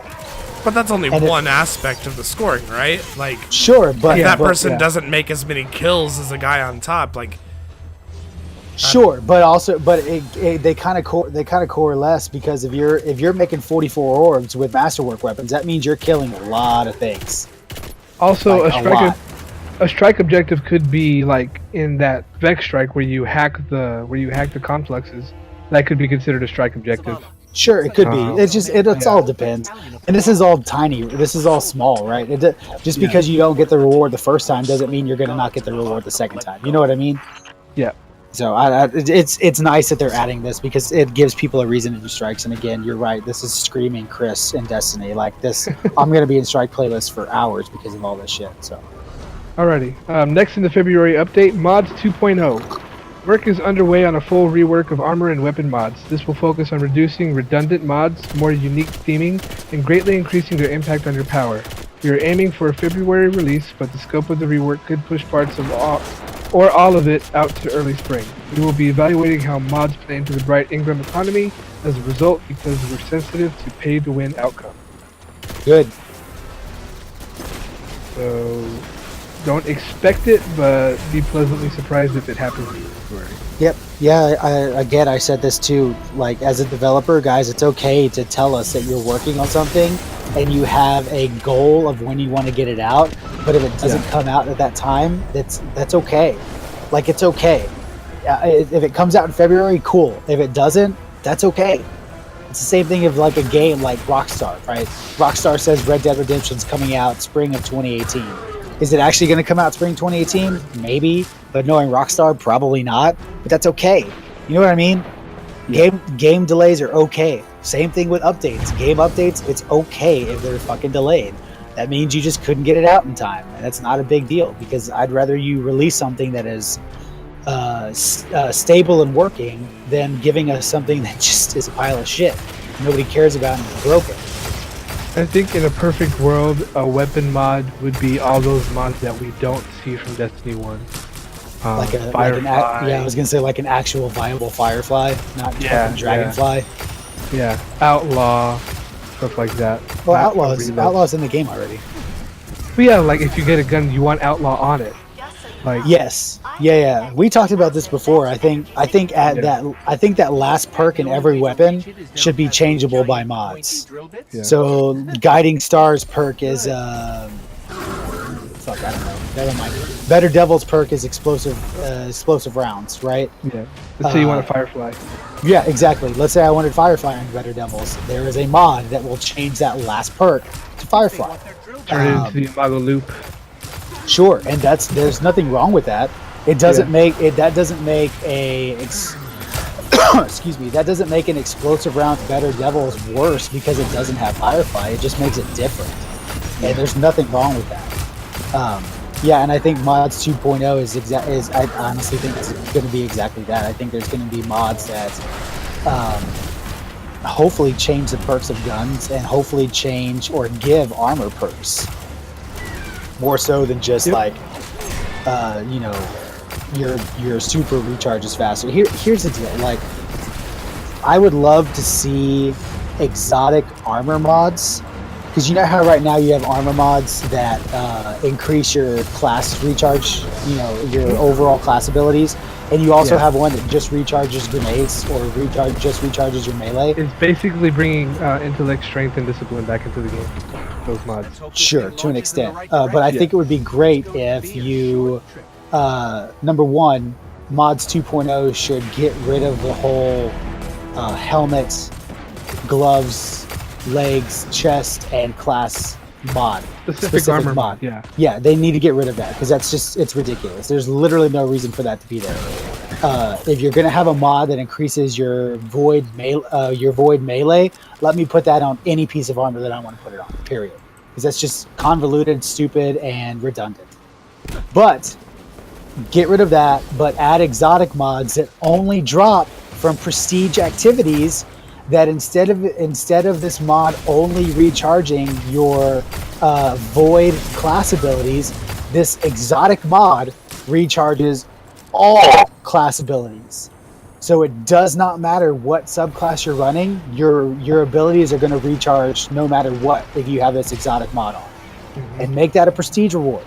Make that something people are going to have to go chase, because that would be awesome. Because right now, I guess not a good Destiny player, but a Destiny player that's semi-hardcore has 3 different armor sets, one for each subclass. That's just that's a smart thing to do. Just is. Or you get these exotic mods that have like a 1% chance to drop in a prestiged Argos fight. So and then there's 5 of them to get. So the odds of actually getting the one you want are very rare, but it's something to go chase and it's something to go grind for. But make those exotic mods something that you can slot into your armor, and it recharges all subclass abilities at a faster rate. So that way, if you see a Destiny player and you see him in a set of armor and he looks fucking awesome because he's got all the shaders matching and he just looks fucking majestic as fuck, It's because that guy's been playing Destiny for a long ass time, and he's been grinding that raid, and he doesn't need to change armor because of it. That's just smart. That's all it is. And I know this is unlikely, but give us some kind of physical. Let us know that it's there. Like if you're gonna put it on the arms, make our arms flash with purple, orange. And yeah, like for an exotic mod, totally, dude. That'd be fucking rad as shit. If I put that exotic mod on like my chest piece, and it gives me the glow. You know the glows from all the ornaments of Destiny 1 stuff. Yeah. If I have you're a genius, Rich. Dear God. If I'm wearing any piece of armor, it doesn't matter what the fuck it is. Does not matter whatsoever. Any piece of armor, you give me an exotic mod that drops from Callus. If I have it in an entire set, no matter what piece of armor I'm wearing, I get the purple glow. Doesn't matter. I get that purple glow from the prestige armor that drops in the Callus raid. Or you know that the guy wearing it kicked Callus's ass enough time to get that mod. Exactly. And in future raids, let's say there's a Hive raid soon, you get those exotic mods from that Hive raid. You spout these like green, you basically like the Crota, the year 3 Crota shit. Yeah. That really cool green, kind of like sickly looking armor ornaments. Tie it to fucking mods, dude. That's a genius idea. Because the people that go and grind these mods that are a 1% chance to drop, and you have an entire set of 5 of them, that is a reward that will keep people playing Destiny for fucking years to come. And it doesn't seem like that would be hard to put into the game. You're a genius, Rich. That would be awesome. Trey, anything on mods before we move on? No, there's just not enough information for me to have anything fun to say about it. I don't really know what I want from the mod system. I just know that it's not performing in a really effective way outside of legendary mods. I was gonna say just getting us to fucking 335, 5 levels above the fucking light cap. Yeah, that's about all that it really does, and that's fine. Like, I guess it's cool that I don't have to rely on drops all the time, but it's not something that I have a strong opinion about because I don't know what I would do to fix it that you guys haven't already said, which is great. We're all on the same page, so hopefully they do what we think. Hopefully. Alrighty, moving on. Quick play improvements. We were adjusting game mode rules to increase the pace of gameplay and power ammo acquisition in quick play. That doesn't really matter, I guess. I mean, I guess it kind of does. It gives you incentives. Lots of rockets. Yes. But it kind of gives incentives for people who actually want to play snipers and shotguns to do it more. But again, you'd have to nerf rockets or do something to make rockets. So this next thing, Chris, you've been talking about this since Destiny 1, and it's something small, but PC tower chat, adding text to the tower of the PC version of the game, adding a text chat. I can't believe that wasn't in the fucking vanilla PC release. How do you release a multiplayer game on PC without fucking chat? There was talking. I saw this on like Sunday or Monday. It was just a couple days after we recorded. But a guy on the Destiny 2 subreddit, which is the Destiny subreddit you should follow if you don't want to hate Destiny, seriously, went to Bungie and asked permission and then held up a sign outside offering high fives to the developers because he loved the game. And over the course of the day, he had a grand adventure with Bungie. And one of the things that he got to do, because he's primarily a PC player, he got to talk to, I guess, the lady that was in charge of the port for PC. Welcome to and she had said that, I guess she had told him, like, hey, this is something that we wanted to do at the start. We wanted to put chat like this. But there were certain rules that Bungie had about how they wanted the chat to work. And honestly, we just didn't have enough time to do it. So it was one of those things that we just had to set to the side until we had time to do it. And I mean, you can say whatever you want about fucking developers telling players what they want to hear, but to me that sounds like a reasonable argument for why it didn't happen. Because I don't think that there should be a chat like Overwatch's chat where anyone can just fucking talk in PvP. Sure. and chat already exists to a certain extent, and fire team activities, so it wasn't really needed there. So I like the idea that they're thinking it out a little bit better. Sure, but I completely agree with you on the PvP side, but this is just tower chat. This is just a chat that's open in the tower, where there's no competitive things happening, there's no gameplay happening, you're just running around. Like, I don't know. Like, hey, random person, you want to run a strike with me? Exactly. Sure, there's rules that Bungie set out, cool, whatever, but it's still like you released a game with social aspects without any way for people to be sociable. It just, I don't know, baffles me. But whatever. Sure, that's right. that's a fine reason, I guess. Cool. Exotic repetition reduction. This will prevent players from receiving the same exotic twice in a row. You may still receive duplicates, just not consecutively. Good. Fire team. The last thing for the February update is fire team members on destination map. You will finally be able to see the other members of your fire team on the destination map. No more having to ask your fire team where they went when they fast traveled to another landing. All right, I'm just gonna fucking say this, like, that exotic bullshit couldn't come fast enough. I literally just got a third Graviton forfeit. It's my third exotic of the night. I got 2 Graviton forfeits tonight. 1 fucking sweet business, which I already had. This happened on stream right now as you were talking. Like, hey, it's fucking ridiculous. Hey, congratulations on your Graviton forfeits, dude. That's really awesome. Yeah, thank you. I really wanted, 3 of them. You got 1 for every subclass. There you go. Yeah, there you go. Fucking bullshit. Yeah, there you go. That's literally the reason those things are happening. So, yes, there you go. All right. Y'all ready for spring 2018? Sure, Here we go. not? We're taking the time we need in development of Expansion 2 that will allow us to react to player feedback from Crucible Cyrus. In the coming months, we'll talk to you more about what we can expect to find in Destiny 2's next story. The team is eager to show you what they've been working on. Independent of Expansion 2, the team will deliver a number of new features that will be released before or during Season 3.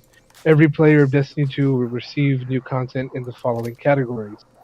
Well, first, before I do that, anything about what they said about Expansion 2? I think I've said it again. It's if something is delayed, that's fine. And I think in this situation, it's also okay. However, I think with Season 2 launching alongside of the last expansion, I think they created an expectation of seasons bringing expansions. And if that's not going to be the case, then they need to make it very, very clear that that's not going to be the case. Does that make sense? Yes. Not just a hey, it might come out with Season 3, but it might not. Like, let's in this instance, let's make it very, very clear whether or not we should expect expansions with seasons. Well, does that make sense? Any person with common sense knows we're not going to get an expansion every 4 months. I know. I have common sense, and I don't know that. In fact, I really think, like, I would venture to guess that Destiny is probably going to be on, or Destiny 3 is probably going to come out a year from September. Oh shit, that hurts, Trey. God damn it, that hurts. What hurts? What did I do? Just the fact that you think Destiny 3, and we know a lot about the video game industry, and I hate to agree with you, but it sucks. That sucks that Destiny 3 might come out in 2020 or 2019. Actually, yeah, that sucks that Destiny 3 might come out in 2019. And I agree with you, but that fucking sucks. Well, Destiny 2 was supposed to come out, 2016. Yes. September. Yep, September 2016. Yep. Activision wants this game on a 2-year cycle, and I don't think that Bungie has the luxury of making the same mistakes that they made with Destiny 2 and getting it delayed. But I do think that a really good way to keep the game alive over the course of this next, year and a half, I guess. Year and a half is to is to release regular content. I don't see Yep. the harm in it. And I look forward to it. I think that it should have an expansion every 4 months, because I hate to say it, like, there's going to be, I said this last week, we were talking about our predictions last week, there is going to be a shared world shooter that comes out this year or next year that is going to be getting regular new content, and it's going to suck away people's attention. You don't have the luxury of waiting for 6 months. The worst times in Destiny 1 were the content droughts. There was no reason to get on, especially after you got your full raid gear for all 3 of your characters, or for your main character. There was no reason to get on. They cannot do another content drought. They just can't. They might do it, but there can't be another. 4 months is probably the maximum time they should go without releasing new content. Yep. I completely agree with that. And I think, again, with the fact that Curse of Osiris launched with a season, created an expectation, even if they didn't even mean to, it did. It created an expectation that every season we're going to be getting an expansion. And I don't believe that an expansion like Curse of Osiris is hard to match per season. Now, if they did like a Taken King style expansion every season, I don't think that's doable. But like a Curse of Osiris style expansion, totally. I think that's 100% doable every 4 months. Especially when you have 400 fucking people working on a video game. That just doesn't seem hard at all, especially since, if rumors are to be believed, they're actually recycling content that was supposed to be in Destiny 1. So I don't think it's unrealistic to think that we can get some sort of expansion every season. But again, that leads to the fact that we said this on Twin Stick Radio, I think this last week, is they need to release a Taken King style expansion in September if they expect this game to survive another year and a half. Yep. All these updates for going forward are great, but don't put that on the back burner, because it's Y'all are not. gonna laugh. Well, Y'all are gonna laugh when I say this, but the Taken Queen, Savathun. No, Totally. we want that. I do. I want that, Rich. That I joke 100% want that. has been made somewhere on Twin Stick content. Yeah. Where, like, I 100% would be happy with Taken Queen. I would too. I 100% would be ecstatic at a Taken. We talked about this last week. Was it last week? I would love to have a fucking expansion where we go back to the Dreadnought. Yeah. I think that September update should be an entire expansion where we have to go back to the Dreadnought, take down Oryx's sister, and be fucking legend again. I think that would be fucking awesome. And that's, are you going to recycle the Dreadnought? Sure, but add some new aspects to it. So are you take the recycling Cabal out of it? Yeah. Yeah, are you recycling Destiny 1 content? Sure, but that's okay. I mean, you're already recycling Destiny 1 content, because apparently this Gods of Mars thing was supposed to be in Destiny 1. The whole Charlemagne and Warmind stuff. That was a story arc that was supposed to be in Destiny 1 that got ixnayed. Now it's in Destiny 2. Not to be a dick, but I hadn't heard that. Where was your source for it? I'm pretty sure it was Shriver. Okay. Stuff like that, recycled content, sure, that does it suck for some people? Totally, but it's not a huge deal to me. You go. Let's just say they do the Taken Queen. What's the point of it? Oh, Toland knows how to stop Savathun from taking over the Taken army. Go back to the Hellmouth, find Toland's remains, take it to the Dreadnought, perform a ritual with a crystal. Yeah, sure. Specifics aside, yes. Yeah. But yeah, I think I do think, unfortunately, like what Trey said. Not that I'm agreeing with Trey. Not unfortunately, I'm agreeing with Trey. But unfortunately, like Trey said, it's not unrealistic for us to expect an expansion every season now. Not now. Not since you've literally you kind of proved that with Osiris. Granted, it's only one, sure, but I expect another expansion in March. I expect Gods of Mars in March. Period. I'm sorry. Maybe expect is a bad word. I hope loosely expect that Gods of Mars will be out in March. I would be happy with April at the latest. Sure, and maybe an extra month. Yeah, I guess so. I just Yeah. and it's not. Unfortunately, like, you know, one of the most valid complaints about Destiny 2 is that content-wise, it's severely lacking compared to Destiny 1. That is objectively and undeniably true. Yeah. There just isn't a whole lot to do in the game. Wait, and that's fine. wait. I'm sorry. What? Destiny 2, as of where it is right now, is lacking in content compared to Destiny 1 after 4 months? No.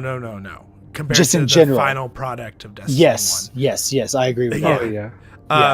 And sure, there, you know, that we've made not excuses, but we've been able to justify why that is the case on multiple episodes of the show. That had 3 years of development compared to, you know, 5 months or whatever this is. 5 months. Yeah. But that doesn't change the fact that, like, it needs more. So give it more. Yeah. Control. Cool. Is that it? Man, we got off on a Moving on? tangent. Keep going, Rich. Yeah. Okay. So this is the stuff that's going to be made available to all players, either in season 2 or at the beginning of season 3. Starting with the Crucible, we want to give players new reasons to play, more variety, balance improvements. Spring will bring a number of exciting and long-awaited features to the Crucible. Crucible Rank being the first to mention. Beginning with season 3, we will introduce seasonal Crucible Ranks. There will be 2 different ranks for players to pursue. Valor, a progression rank that goes up as you complete matches. Winning helps you move up faster, but there are no loss penalties. Glory, a progression rank that goes up when you win and down when you lose. Performance is how you move up here. And then they give a screen cap of what it's going to look like. So basically, in the top left corner of the matchmaking screen, you'll have your badge, and you'll have your rank, and you'll have, it says legend. So yeah, that's pretty cool. Yeah. I think it'll keep the PvP guys that are still around happy. But yeah, we'll talk about a certain one in a little bit that I've been. Yeah. Next, private matches. Private matches are coming to all players of Destiny 2. Players will be able to invite their friends to play on the map and mode of their choosing. Good shit. And it gives you a screen cap. Basically looks exactly like private matches from Destiny 1. Good shit. Let's see. 6v6 playlist. We're bringing 6v6 PvP back to Destiny 2 in addition to the current 4v4 game modes. That's great, but I'm a little worried about that. I don't know. Go ahead, yeah. I don't know if that'll necessarily work for the way that PvP is slanted down. That's where I was headed. I don't. 4v4 is already A lot. Yeah, and with the way time to kill is, and with the way gameplay works in Destiny 2 over Destiny 1, I don't see how 6v6 is going to make this better without an entire sandbox sweep in PvP. I don't see how this is going to be good. Well, Christopher Barrett did put out a tweet about a sandbox sweep earlier.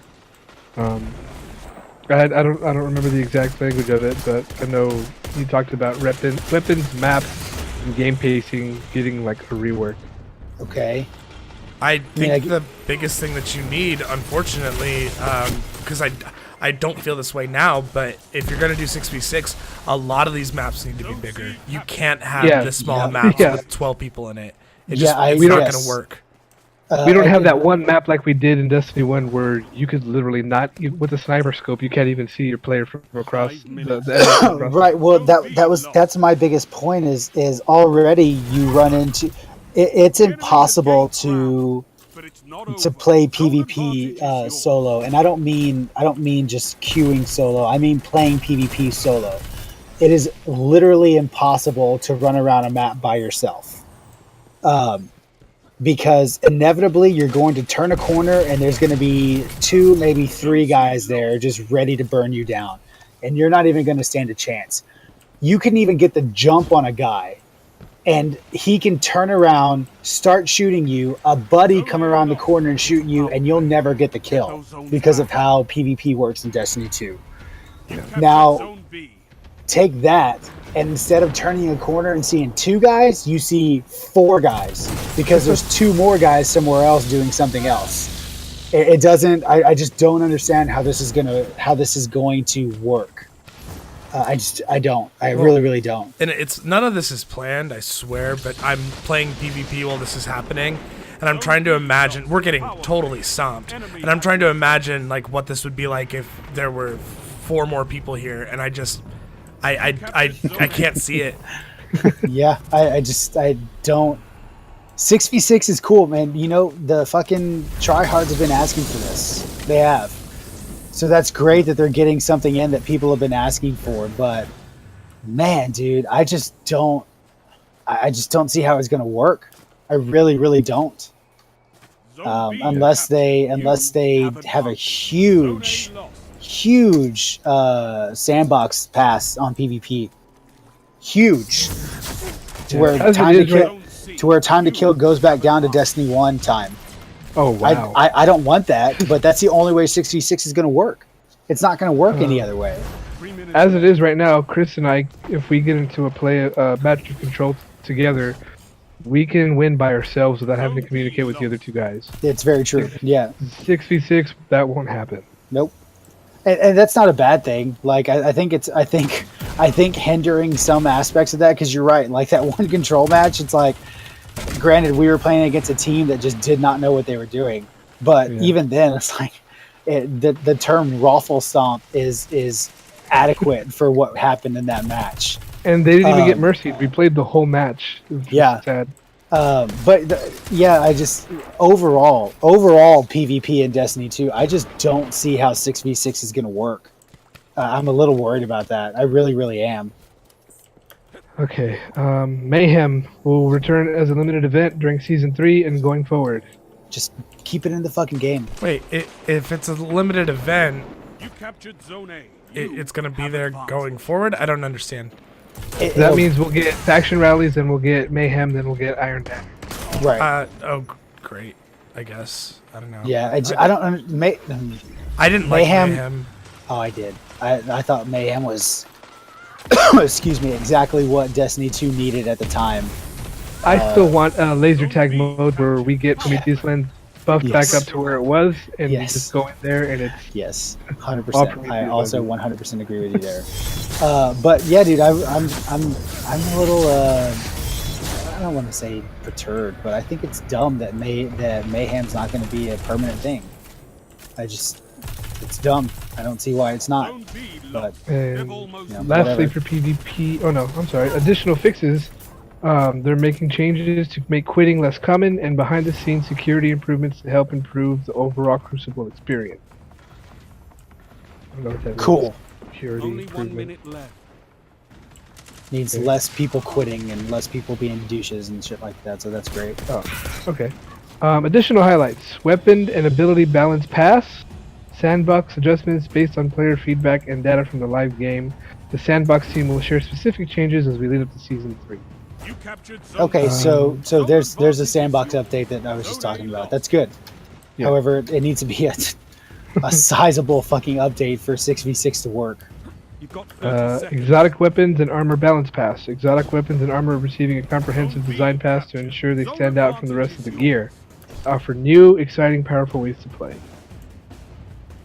Cool. C lost. Yeah. That Making way- exotics feel exotic again. Yeah. Making exotics great again. Yeah, you know, there's exotics in this game that it's like, actually a really perfect example is on my Warlock. I don't even have an exotic equipped weapon.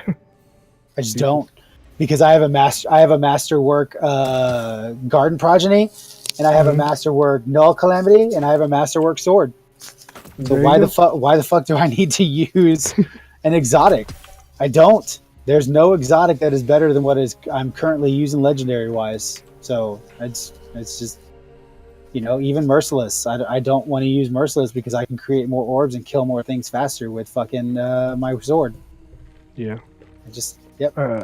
Next thing, seasonal rep. Specific vendors will now display seasonal ranking. Earning reputation will unlock unique seasonal rewards and reset each session. Jesus. improved Iron Banner and faction rallies. In addition to the changes that you will see when Iron Banner and faction rallies return this month, we will continue iterating on these and making them unique, exciting experiences that you all look forward to. Cool. Yeah. Trey, anything? No? Keep Nope. going? Alright. Playlist repetition reduction. This feature solves the problem of experiencing the same playlist entry multiple times in consecutive or frequent succession for both Crucible and Strikes. Thank God I ran Sabbath Dune Strike 4 times in a row the other night. Whatever, dude. Hey, Yeah. you know what? You know what can alleviate this? Let What? us choose what we want to fucking play. Not Honestly, hard. there really should be a voting system. Yep.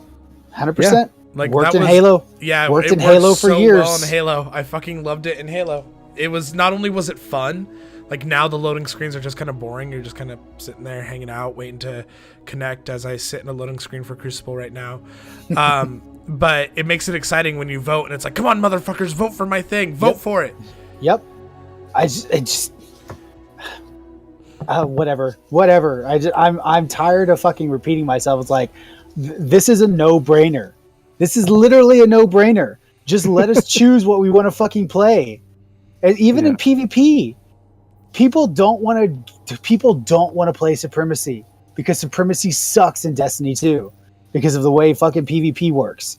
Nobody wants to play that shit. So give us a playlist that is just Control. It's not hard. It's just not. But whatever. I'm not a game dev, so I don't know. Alrighty.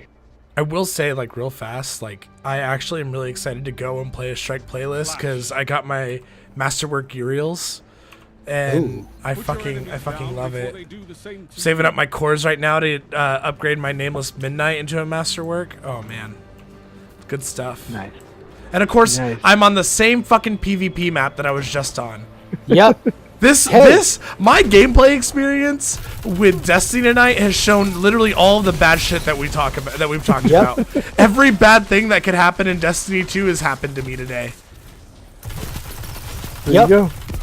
Alright, let's see if you can get some in-game problems, Trey.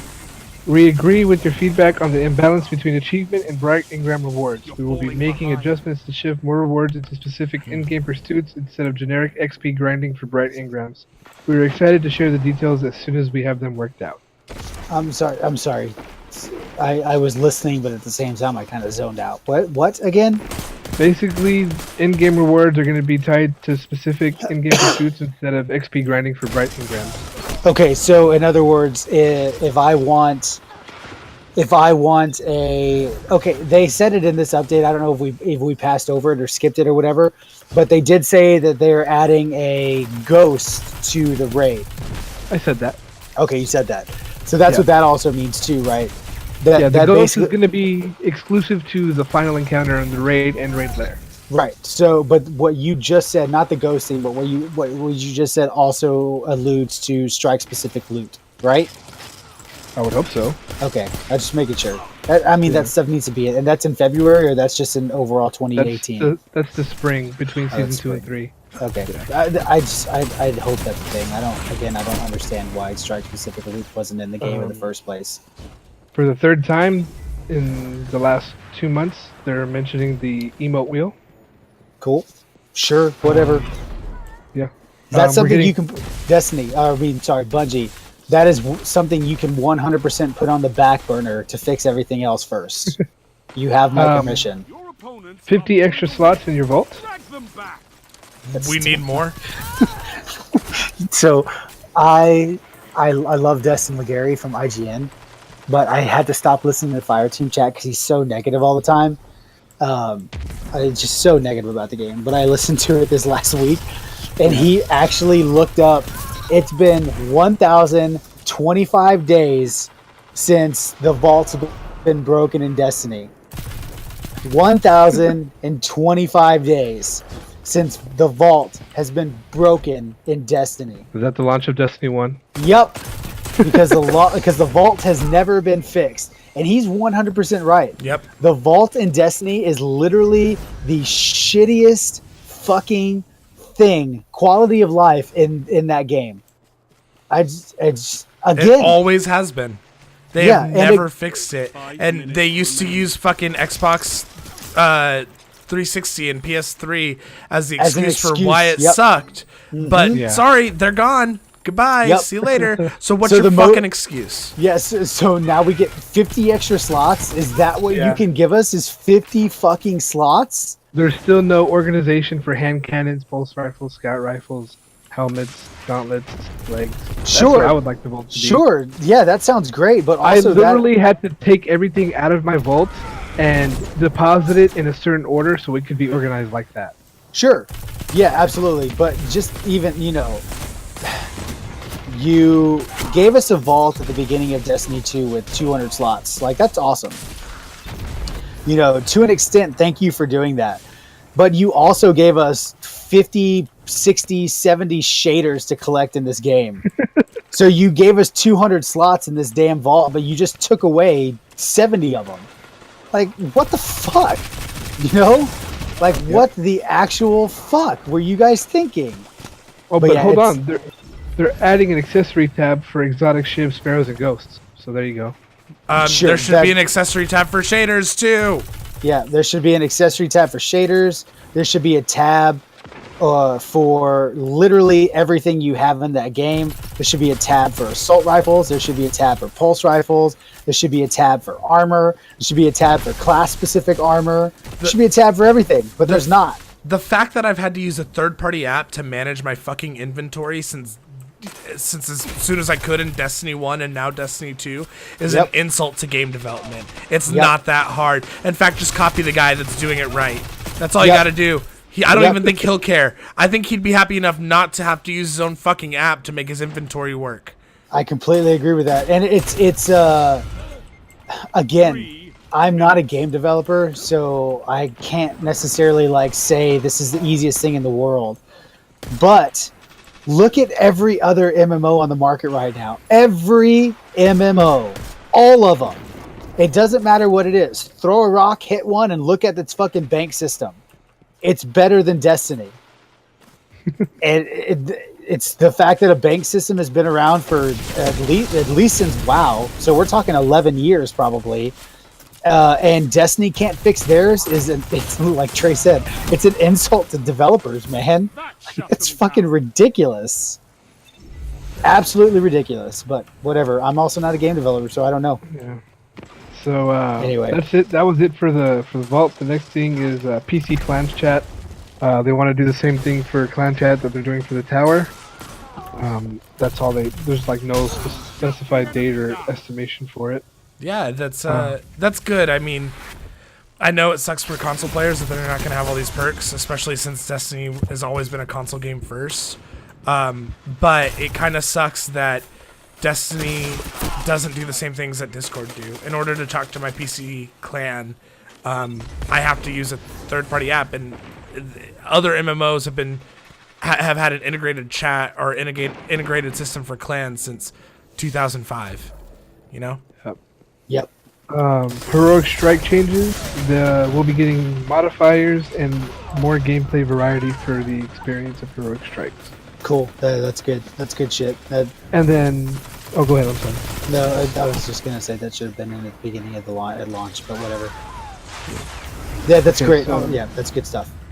This last tab is what they're estimating for fall 2018 or sooner. There's no specifics. It's just what they're working on. So here we go. This is what I was saying. It's okay to tell us the things you're working on, and if it doesn't come out in a timely manner, that's okay. Yeah, they said we're working on a lot more that they're not ready to discuss, but expect more on this small sample of items in the future. Item collectibles and records, weapon slot and archetype improvements, aka sounds like special weapons are making a comeback. Maybe. That's what everybody's saying that means. What do you mean, like machine guns and shit? Yeah, like weapon slot adjustments. So we might be getting another weapon slot. Oh, no. I just can't agree with that. What was the... Yeah. Read it out again, I'm sorry. Weapon slot and archetype improvements. I don't know if it means another weapon slot, but that might mean that this is way, and I don't think this is likely. I'm just fucking putting on my spin foil hat and being extremely hopeful. But I hope that means that that shotguns and snipers might exist in that secondary slot, like they should have always. I think that is more of a. I think that is more likely than a new slot. I think that's much more likely than a new slot. I want to snipe a lot more than I do currently. Right, exactly. So take snipers and shotguns out of your power slot and put them in your secondary slot, and you're gonna have a shit ton more snipers. Yeah, they're outclassed in every way. Both of them are. They never should have moved, and I get why. I really do. As someone who played in the days of Destiny where literally everyone was a fucking blade dancer with blink and a shotgun, or a warlock with blink and a shotgun, I get it. Like, those days sucked, man. But that doesn't change the fact that, like, even in PvE, there's no reason to use a sniper or a shotgun. And you're talking to someone who loves snipers. I use snipers in every game, every first-person shooter that I can, and there's no reason to equip one. Even the best snipers are outclassed by the most mediocre rocket launchers and grenade launchers and swords. Yep. My holy grail in Destiny 1 was a 1,000-yard snare with the short-range scope, snapshot, and then the last two perks were Firefly and Triple Tap. Yeah, sure. Yes, that sounds like a great sniper rifle. But like, I think bringing this kind of, after thinking about it for a minute, this kind of screams bring back machine guns, stick machine guns, fusion rifles, rocket launchers, and swords in your power slot.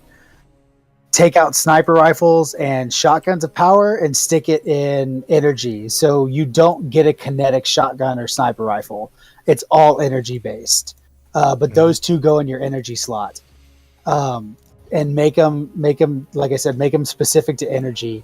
And that solves a lot of stuff. It just does. You'd have to go and make a pretty big sweep when it comes to like ammo drops, because you have that hidden juggler perk. If you use your energy weapon too much, you don't get energy ammo drops. So you'd have to make a slight adjustment to stuff like that, but I don't think that would break the game. I don't think running around with a sniper rifle and a rocket launcher is going to break the game. Or you just make really drastic adjustments to shotguns and sniper rifles. Like, sniper rifles should have extremely low ammo and extremely high damage, but also extremely long reload time. And shotguns should be as close range as you can get them while still being viable. And maybe it should take a while for them to reload too. Sure, but the problems, at least sniper rifles maybe, but the problem with shotguns is like, why? Let's say, because I'm pretty sure Hawthorne's Field Forge and Perfect Paradox probably out damage rocket launchers when you get close. But why would I want to get close when I can just shoot them with a rocket launcher? You know what I mean? Yeah. Yeah, I think that's the biggest problem. Is like, why do I need to get close if I can just shoot it with a rocket? Were we? I might not have been paying attention. I apologize. Were we talking about in the heavy slot, or were we talking about in the special slot? Oh, I'm sorry. Were you talking about moving him? You're talking about moving him to special. I thought we were still talking about that. I'm sorry. We totally were, but I just missed. I thought you were saying make those adjustments by leaving him in the power slot. No, I meant in the special slot. Oh my god, this is the third time I've been on this map. This is hilarious. I've played 3 matches of PvP, and they're all on the same fucking map. When it comes to archetype improvements, I like to see linear fusion rifles improved, because I really like Sleeper Simulant in Destiny 1. And I think, dude, linear fusion rifles are awesome. Linear fusion rifles are probably one of the I'd say at least in the top 5 DPS when you're against Callus. Yeah, that's what I use. I use my Tarantula against Callus. Yeah, Tarantula is awesome against Callus. That's the only time I use it, sadly. Sure, but also sniper rifles are great against Callus. There's a time and place for sniper rifles, and they work really well when they're in that time and place. However, that still doesn't give Trey, who is a tried and true sniper in video games, a reason to use a sniper rifle. Not a good sniper, but a tried and true one. Right. Yeah, exactly. The next thing was additional Crucible playlists, for example, Rumble. Sometime in 2018, we're going to get Rumble. Thanks. We're getting I it guess. we're getting it with Crimson Days. I know that. Then they wouldn't have. They wouldn't have said that if it was sometime in 2018. Well, because the badge for Rumble was in that leak. Sure, but that that's a through- leak. Yeah. If they wouldn't have put the term Rumble in sometime in 2018 if it was coming out in Crimson Days. They would have put that in the February section. Better clan rewards. That's good. Pinnacle weapon and gear improvements. Trial Here's the of deal. the 9 Oh, go ahead. Sorry, here's the deal. You pushed clans so hard before Destiny 2 launched. And you pushed everybody to join a clan in some way, shape, or form. And the We never best got you the can, matching armor.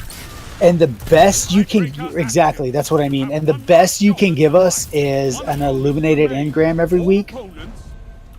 Like that's the best you got after pushing us to do this months before Destiny 2 came out, even launching the clan system before the game actually came out. And the best you can give us is luminous engrams every week, or clan reward engrams, whatever they're called. That's the best you can give us. And a flagpole every 4 months. And a flagpole every 4 months. You can't give us like a clan specific piece of armor that has our emblem on it. Yeah, that either has our emblem or it doesn't even have to have our emblem. Just something you can only get from a clan reward. You have to be in a clan and complete whatever it is you have to complete to get this piece of armor. So in year 2 of Destiny 2, when somebody new comes and joins the game and they see it, they say, cool, how do I get that armor? You join a clan. Because right now it's like, hey, why do you want to join a clan? I don't know. Because I want to see the cool flagpole from season 1. Right, exactly. Because I want the cool red and black flagpole, and I want the extra strike loot that drops at the end of the strikes. Cool, whatever. But yeah, so I'm excited to get better rewards overall, but we'll see if it actually delivers. Trials of the 9 improvements. Cool. Shaders and dismantling. The future of guided. How is that sometime 2018? Fall 2018. How is that sometime or fall? How is that 6 months away? 8 months away? How is a dismantle all button 8 months away? Whatever. What fucking ever. Whatever. The future of guided games, which I've never used it. I think Daniel and I used it once for LFG. No shit. Literally the only reason we used it because nobody else was on and we wanted to do the Nightfall. Address solo versus Fireteam matchmaking. I'm sorry, say that one more time. Solo versus Fireteam matchmaking. Oh, like PvP stuff. Yeah. Got it. And last but not least, Masterwork exotics. Ooh, that's nice. Yep. Man, I just want to put this out there now that we're finishing this up. Competitive mode in PvE has gotten so much better. PvP or PvE? PvP. Wow, I can't believe I said PvE. Competitive mode in PvP has gotten so much better. I like this way more than I like the original one. Not on PS4. It's not. Oh. PS4 it's pretty shitty because then, I want the competitive ornament for so the helmet ornament for PvP is you have to win 25 competitive matches. Okay. And winning 25 competitive matches on PS4 by yourself is literally impossible. I mean, I'm sorry, it's not impossible. It's totally doable, but dear God, is that the most pain in the ass thing to do. So I've decided I'm never going to get that ornament. Yeah, it's like Trials Minor League. Quick plays more like Trials Minor League. Quick plays more sweaty than competitive. I swear to God, it's getting ridiculous. So, Rich, Yeah. go ahead. I was gonna say I thought you had a rant for us, and that's what I've been waiting for. Well, no. I'm just finishing up the dev update, and then I'm gonna go on my rant. Oh, is the dev update still going? Yeah. Jesus That's what we've been Christ! I know, but I thought it just ended. I was very excited. Christopher Barrett's final note, if you want me to read that. Yes. Okay. He says, expect to hear more from us via Bungie.net, Twitch, and social media, but we're talking to you more directly and more often, as promised. We want to thank our community for all the passionate and detailed feedback you provide. It's critical to our ability to continually improve Destiny, so thank you. Talk to you soon, Christopher Barrett. And now the dev update's done. Out of line. All right, I'm ready for your rant. Let's do this. Okay, my rant. 30 seconds. Mr. Nathan Cooch. Oh snap! Calling him And out. Cooch. Name, Jesus Christ. Is his last Coochman, name? whatever the fuck I'm your sorry. last Wait, name is his last name really Cooch? I think it's Coochman or Coochma or Cooch something Shell. like that. Yeah, it's a Cooch. Oh, let what me- a shitty last name. No offense, Cooch, He's- but let's be honest. I wonder if No, people call him offense. Cooch. Fuck him. Fuck him. I wonder if people call him Cooch. Like they just go around. It's like, yo, what's up, Cooch? I'm so sick of his pettiness. Like, Okay. Tiebreaker. Is this just a guy? Is this just a guy that's been complaining about Destiny for a while, or what? he was the biggest Destiny PvP YouTuber Round. Oh, for a okay, while. okay. Oh wow, his account has been suspended, so I can't even look at his tweets anymore. Damn. Oh snap! Your enemy has a lead on you. So he put the Crimson Days confirmation from Cosmo came out, right? Yes, Crimson Days is coming, and we'll explain it to you more in the update. And he did. I didn't mind what he put at first. He was like, "Oh, I can't wait to fill my account up with silver and be the best Guardian collector I can be." And I was like, "Okay, that's Nkooch being Nkooch." But then somebody tweeted, Bungie needs to focus more on us PvPers and giving us weapons and better weapons, better balance update and patch the game and blah blah blah. And he said, "Facts. Bungie needs to listen to us. We're the ones that made them." Wow, They're the ones that made Bungie. that's what he said. Yes. I mean, I guess to an extent, if he's been playing Halo since Halo 1, sure, maybe. Sure, but that 1 minute. that state of mind is just so fucked up, dude.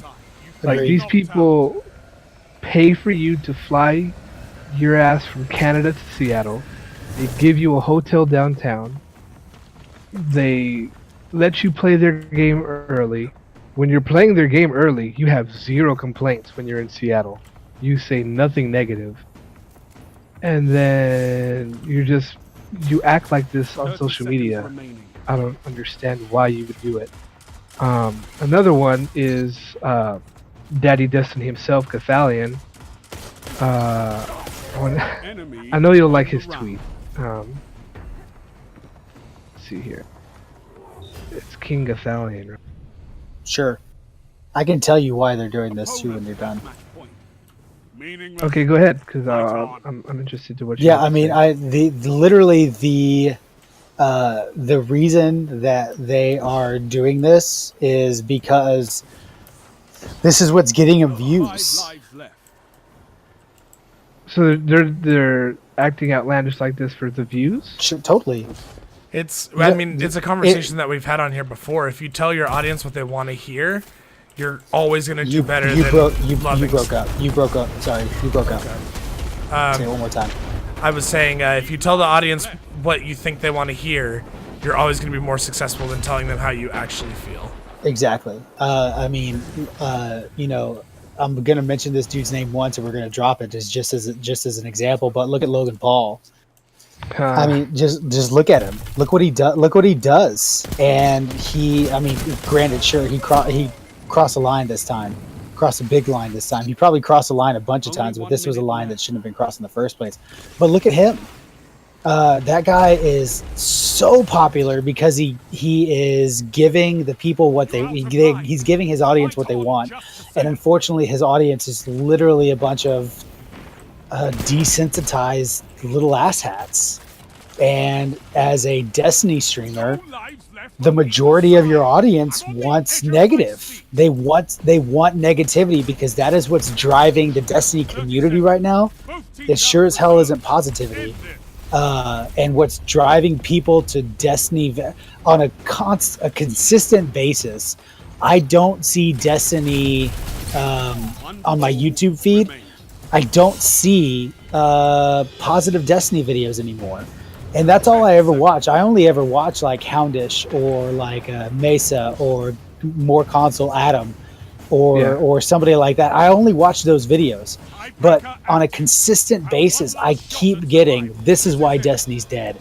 Bungie screwed us. This is blah blah. I keep seeing these things because that is what's getting the most views.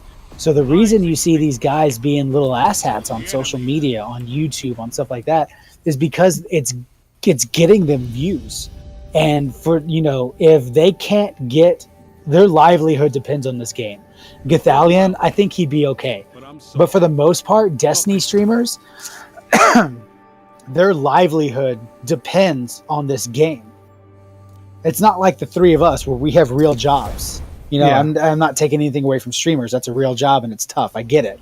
But we have jobs that that's where we get our income pay us from. To show up to a place or to do a thing, and right. then we get to go home and not do our job. Right, exactly. Where streamers, especially Destiny streamers right now, their livelihood depends on a video game. I hate to say it, but that's honestly not a position I necessarily want to be in. Not a video game. But I think since their livelihood depends so much on a game, they realized that just streaming the game and enjoying it wasn't working. I guarantee you, King Gathalion saw a cut in revenue because of Destiny 2. Same with Cooch Shell, whatever the fuck his name is. He saw a revenue drop in him playing Destiny, but I guarantee you, as soon as he started being negative and as soon as he started calling out the devs and probably being a little jerk ass on social media, circle jerking his fucking followers, I guarantee you he saw his revenue go up. And if you see your revenue go up by doing that, what are you going to do? Well, I'm going to do that.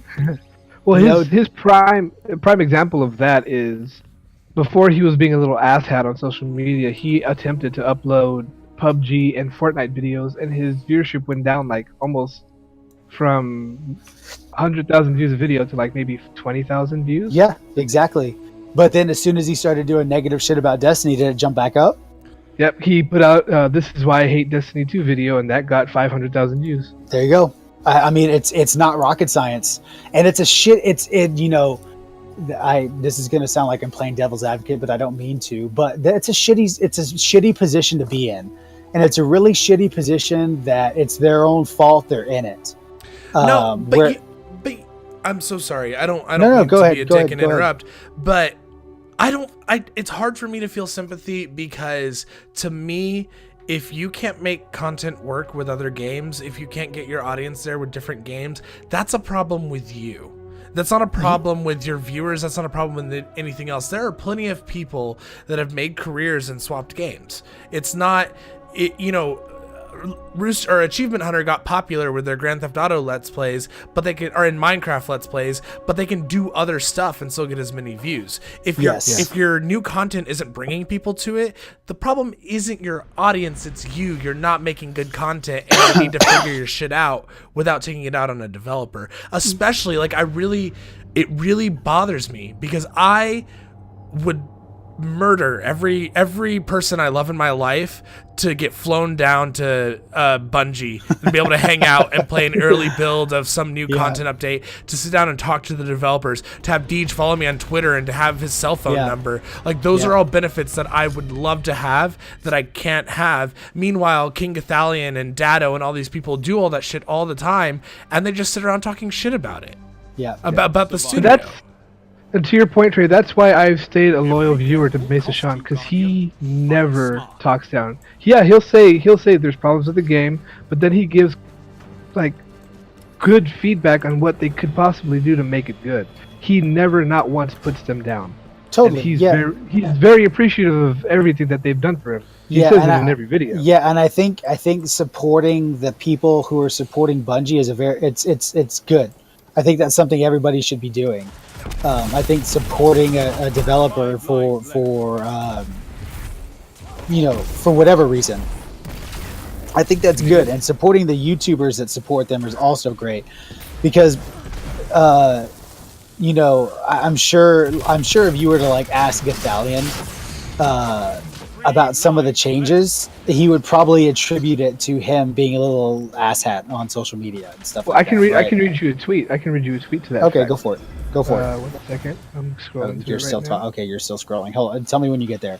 I think if you were to ask some of these YouTubers, it's like, so what do you think about this? Oh, this is shit I was saying since Destiny 2 came out, and the reason they're doing it is because I said it. We have such a huge voice, and this is it's like it's not you, man. It never was you. You know, I think it has a lot to do with the community, but it never was you. And it's not going to be you, because for the most part, I think developers definitely listen to everybody, but as a content creator ourselves, I'm not going to listen to negative people. I'm just not. You know, as a person who has some stock in a business, I'm not going to listen to the negative people. You know, we're just going to keep moving forward, and we're going to keep doing what we do, and hopefully, you know, we're doing it right, and we're doing it to the best of our extent. Even like Cedars, you know, we just do us, and I don't think we're gonna let negativity get to us. And I think as a developer, especially like Bungie, they're making a piece of art, they're being creative. I'm not gonna listen to negativity. I'm just not. If you want to be constructive and give constructive criticism, yes, that is something I want. Give me that. But if you're gonna sit there and yell, like it just goes back to that clip you sent me, a Gathalion, just literally just yelling, screaming like a child. Screaming like, why are you yelling? Why are you doing that about a fucking video game? Right, he does that in the tweet. He types with caps in this tweet. Okay, go ahead. Okay, it's a two-part tweet. He says, Bungie update was promising but still vague. Masterwork armor is neat but lacking. Mods 2.0 needs much more info. Ranked PvP is dope, but without significant gameplay adjustments, I doubt it'll be fun. You have your work cut out for you, buds. Best of luck. But I will say that the changes to Eververse sound very promising. We can't quiet our voices though. If they're not enough to be concise and direct with feedback, then we have no point of talking. We made the changes. Yeah, I mean, I think... Sure. Everyone who has posted a comment on the internet or made a video about Destiny on the internet, yes, we have all contributed somewhat to the changes that have been made. That's how it goes. Changes don't get made without feedback, and everyone's given feedback. But there's a huge difference between Chris sitting on the podcast and mapping out exactly what ended up happening with Eververse over the course of 4 weeks without fucking throwing a fit like a child, without yelling at Bungie, without calling Bungie names, without disrespecting the studio or the product. He predicted almost verbatim exactly what happened. And he didn't have to put anyone down or make anyone feel shitty about liking a game in order to do it. It's not the same thing, Gathalion. Yeah, it's very, very, very different, you know, and again, constructive criticism is one thing, but going on your own channel and screaming like a child, and then going on another channel and talking to the developers like they're children, like that rubbed me such a wrong way when he was like, you can do better, Luke. You can do better. It's like, Luke is not your 5-year-old son, Gathalion. Luke is a man who works at a job. While he's saying this, he's sitting in his man cave playing an arcade game with the sports jacket and a Hawaiian shirt on. Yeah, Come on, dude. Whatever. That's sure. That's his own lifestyle choices. But that's my point. Is Luke Smith is a person. Luke Smith is a person, and he deserves your respect. And that's the biggest thing. That's the big difference, I feel like, is these. Man, I don't want to say all streamers, because it's not all streamers, but a lot of streamers have He's the main one. The problem is they have an ego. They have a narcissistic ego complex. Well, and it's only further fueled by his community, who also developed this narcissistic ego complex, and he feeds off of it. And that is something that's dangerous, because now you have somebody who is in a position of quote unquote power in the Destiny community, and this is how he uses it. I mean, it's no different than, it's a little different, but in comparison, it's no different than what Donald Trump's doing. He's in a position of power, and he uses that position to influence millions of people. And now look, we've got earlier in the year, or early last year, we had guys throwing up the Nazi symbol. and it's directly contributed to Donald Trump, and Well- it's the same thing, but in a video game context.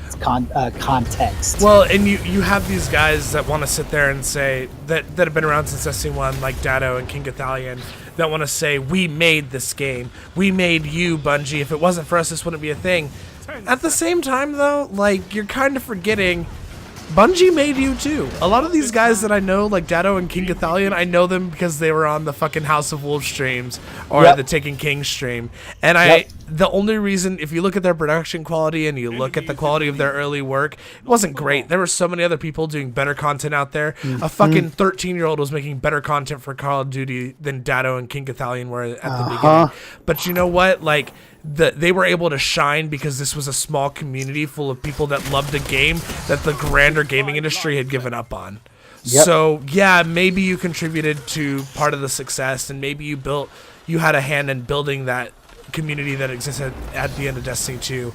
But Yeah. at the end of the day, like, they made you just as much as you made them, and it's so shitty for you to sit here and not be able to support them, even though they're at a disadvantage. And I'm Go ahead, so glad Rich. that you said that, Trey, because I was listening to an old episode of the Destiny Community Podcast where Crafty was on, and Tefty asked Crafty, where'd you get your start? And he goes, you know what? Destiny was dead when I started. He said he was streaming straight from his PS4 for like 6 months, and he even got his subscribe button and got partnered while he was streaming from his PS4. And he said he was able to grow his content quality while getting support from the community because he was one of the bigger PvP streamers that was moving up. And he said it's just, his words were like, it's a beautiful thing that I'm able to do this, because he was just a guy delivering pizzas in Idaho before Destiny. And So, I will never forget those days. I will never forget those days because Chris is the biggest Destiny 2 fan that I probably know. I mean, he's equal to you, Rich. You two are up there.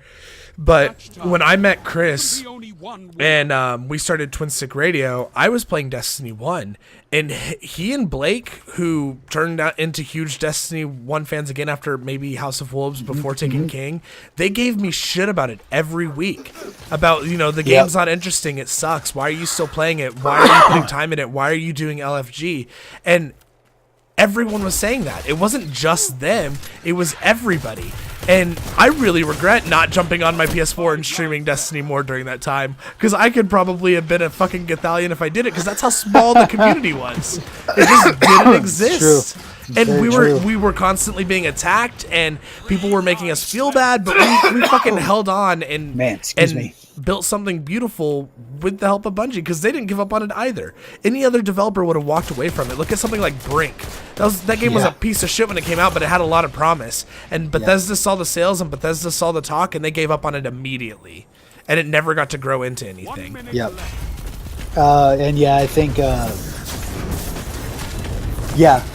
100% with you, Rich. And I didn't want to sound like I was like being like a devil's advocate, but it's just a really shitty state for a community, especially like the one Trey just described. The community Trey just described is awesome, because a guy streaming from his PS4 whenever he has time between delivering pizzas was able to make a living off of a video game, and he's grateful for it. That's such a cool story. I was delivering pizzas, and now I actually don't have to do that anymore. All I have to do is play video games all day, and I still make money. Like, that's a great story. That's so fucking cool. And it came from an awesome community. And we will never have stories like that anymore, because our community is a piece of shit. For the most part, the majority of our Destiny community, people that are, I'm sorry, let me rephrase that.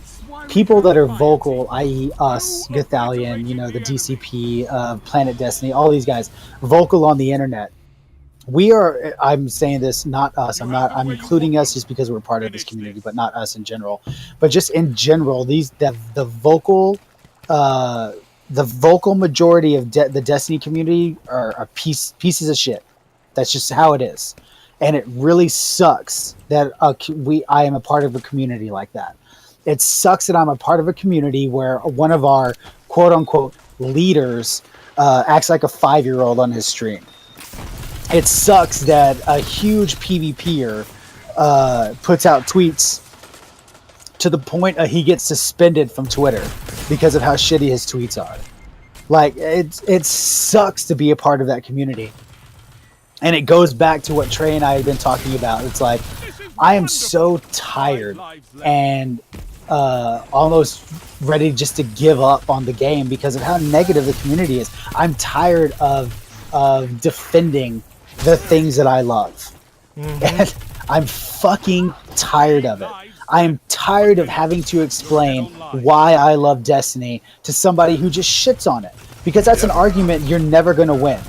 It's the same as if somebody were going to try to shit on a Christian for being a Christian. That's an argument you're never going to win, because you're just there to shit on them.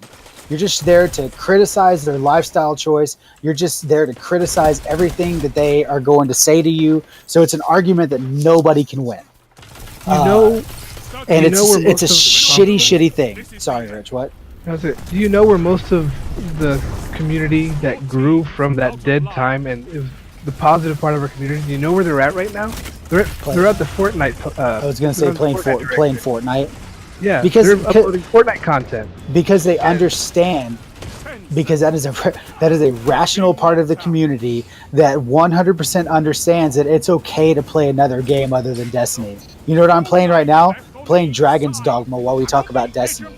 Trey was playing Destiny just because he's streaming, but I guarantee if he didn't have to stream it, he'd probably be playing Divinity talking about this. If Rich could stream this the way that we're streaming it right now over Discord, I would totally be playing Divinity. And I'm glad I'm playing Destiny. I'm having a great fucking time over here, guys. That's why I haven't been talking. Yeah, no, that's great. But that's the thing is like, and that's another part of, and it's a mindset that these guys got in, is like, I have to play Destiny. If I'm not playing Destiny, I'm not making money, and that's not okay for their livelihood. And like I said before, that's a shitty position to be in, because what if, like, Gathalion has a family, he's got a wife, he's got 2 kids if I'm not mistaken. He's got a newborn. So that's a really shitty position to be in.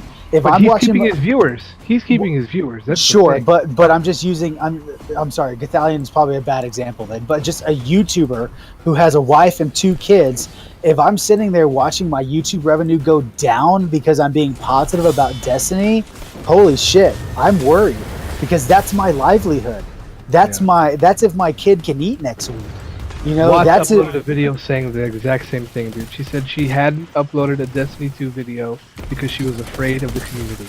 Right, exactly. So I mean, that's their livelihood. And her husband's a dev. And that's that thing. And that's a really, really fucking shitty position to be in. So again, I don't want to play devil's advocate, but I understand the position they're in. However, I also agree with Trey. It's like, if you can't keep making money off of the if you don't have the talent or ability to keep making money off of this, then you're in the wrong line of work. If the only reason you're making money was because you were uploading Destiny videos and you can't make money some other way, then you're in the wrong line of work, period.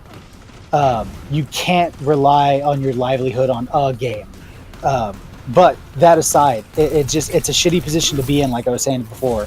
And unfortunately, negativity spawns revenue. So that's just the way our community is going to be, and it sucks.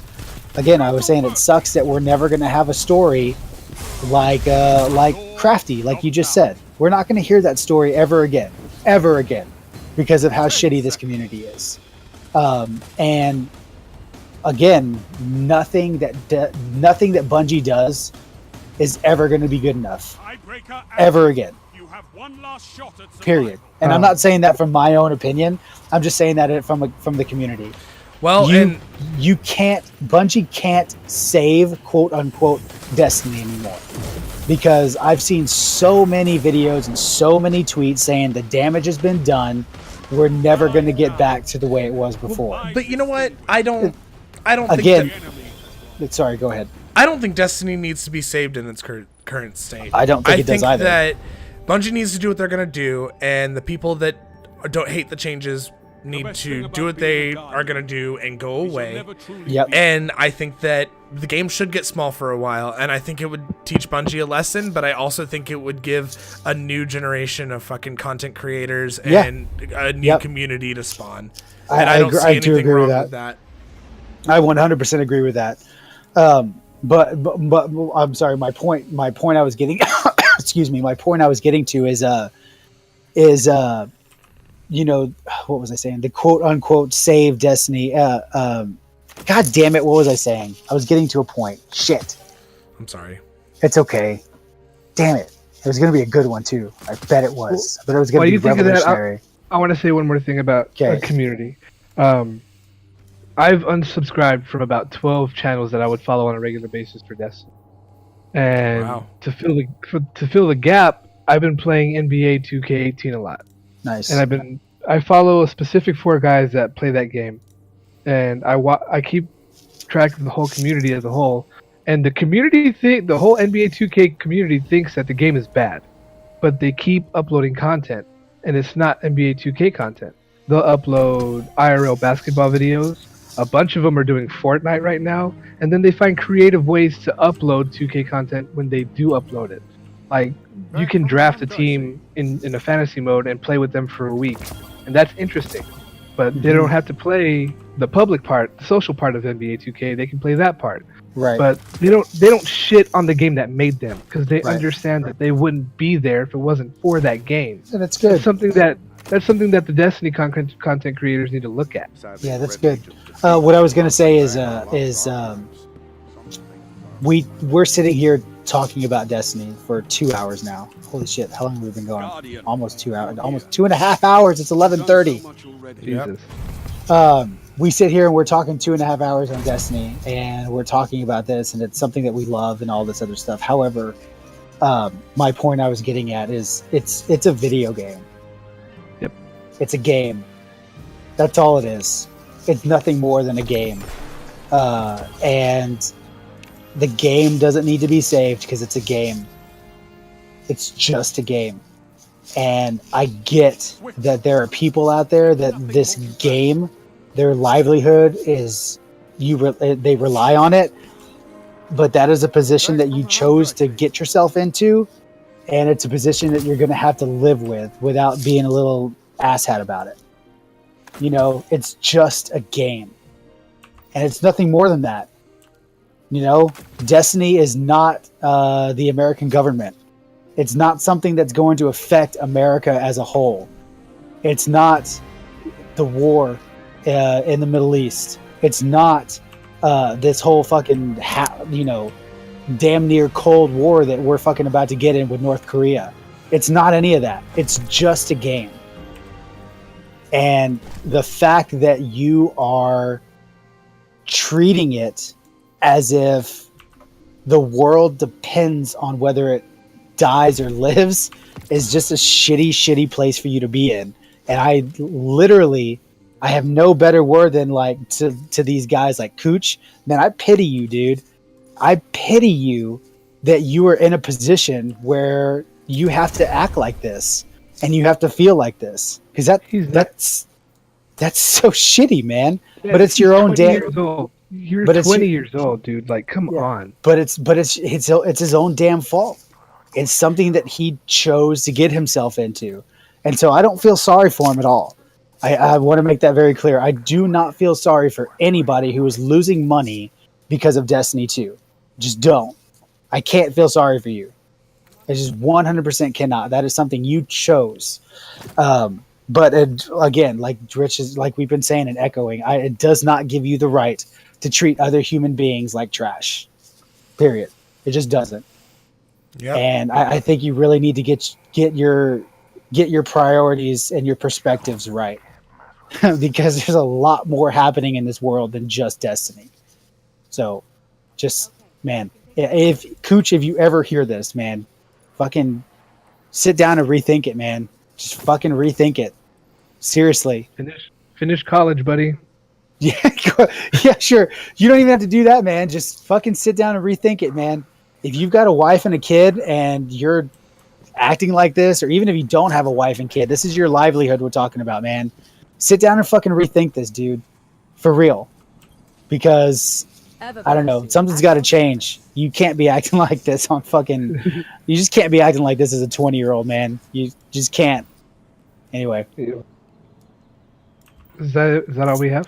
Trey, any parting words of wisdom? No, I think I said my piece. 2.5 hours, man. Holy shit. Yeah.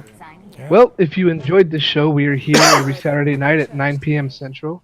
You can follow us on Twitter. You can follow Chris at Shortchange Hero with the 3 instead of the E in Hero. You can follow Trey at Darth Trey. You can follow me at Rich Needs Res. Go listen to the guys' podcast, Twin Stick Radio. They just rebooted. Episode 2 should be up sometime next week, Trey. Nope, it's up. Yeah, show It's up right should now. be up. Yep. There you go. It's Yep, up right I'm now. gonna be better about uploading in this new world we live in. So go listen to it. I know Chris mentioned Logan Paul earlier. If you want to hear my conspiracy theory about how YouTube buried Logan Paul under the bus, go listen to my podcast, Read Between the Panels. It is an enthusiast- Conspiracy theory. He Not videotaped rich. a dead person. Do you want to No, know? Do you want me burying to tell him. you? He fucking.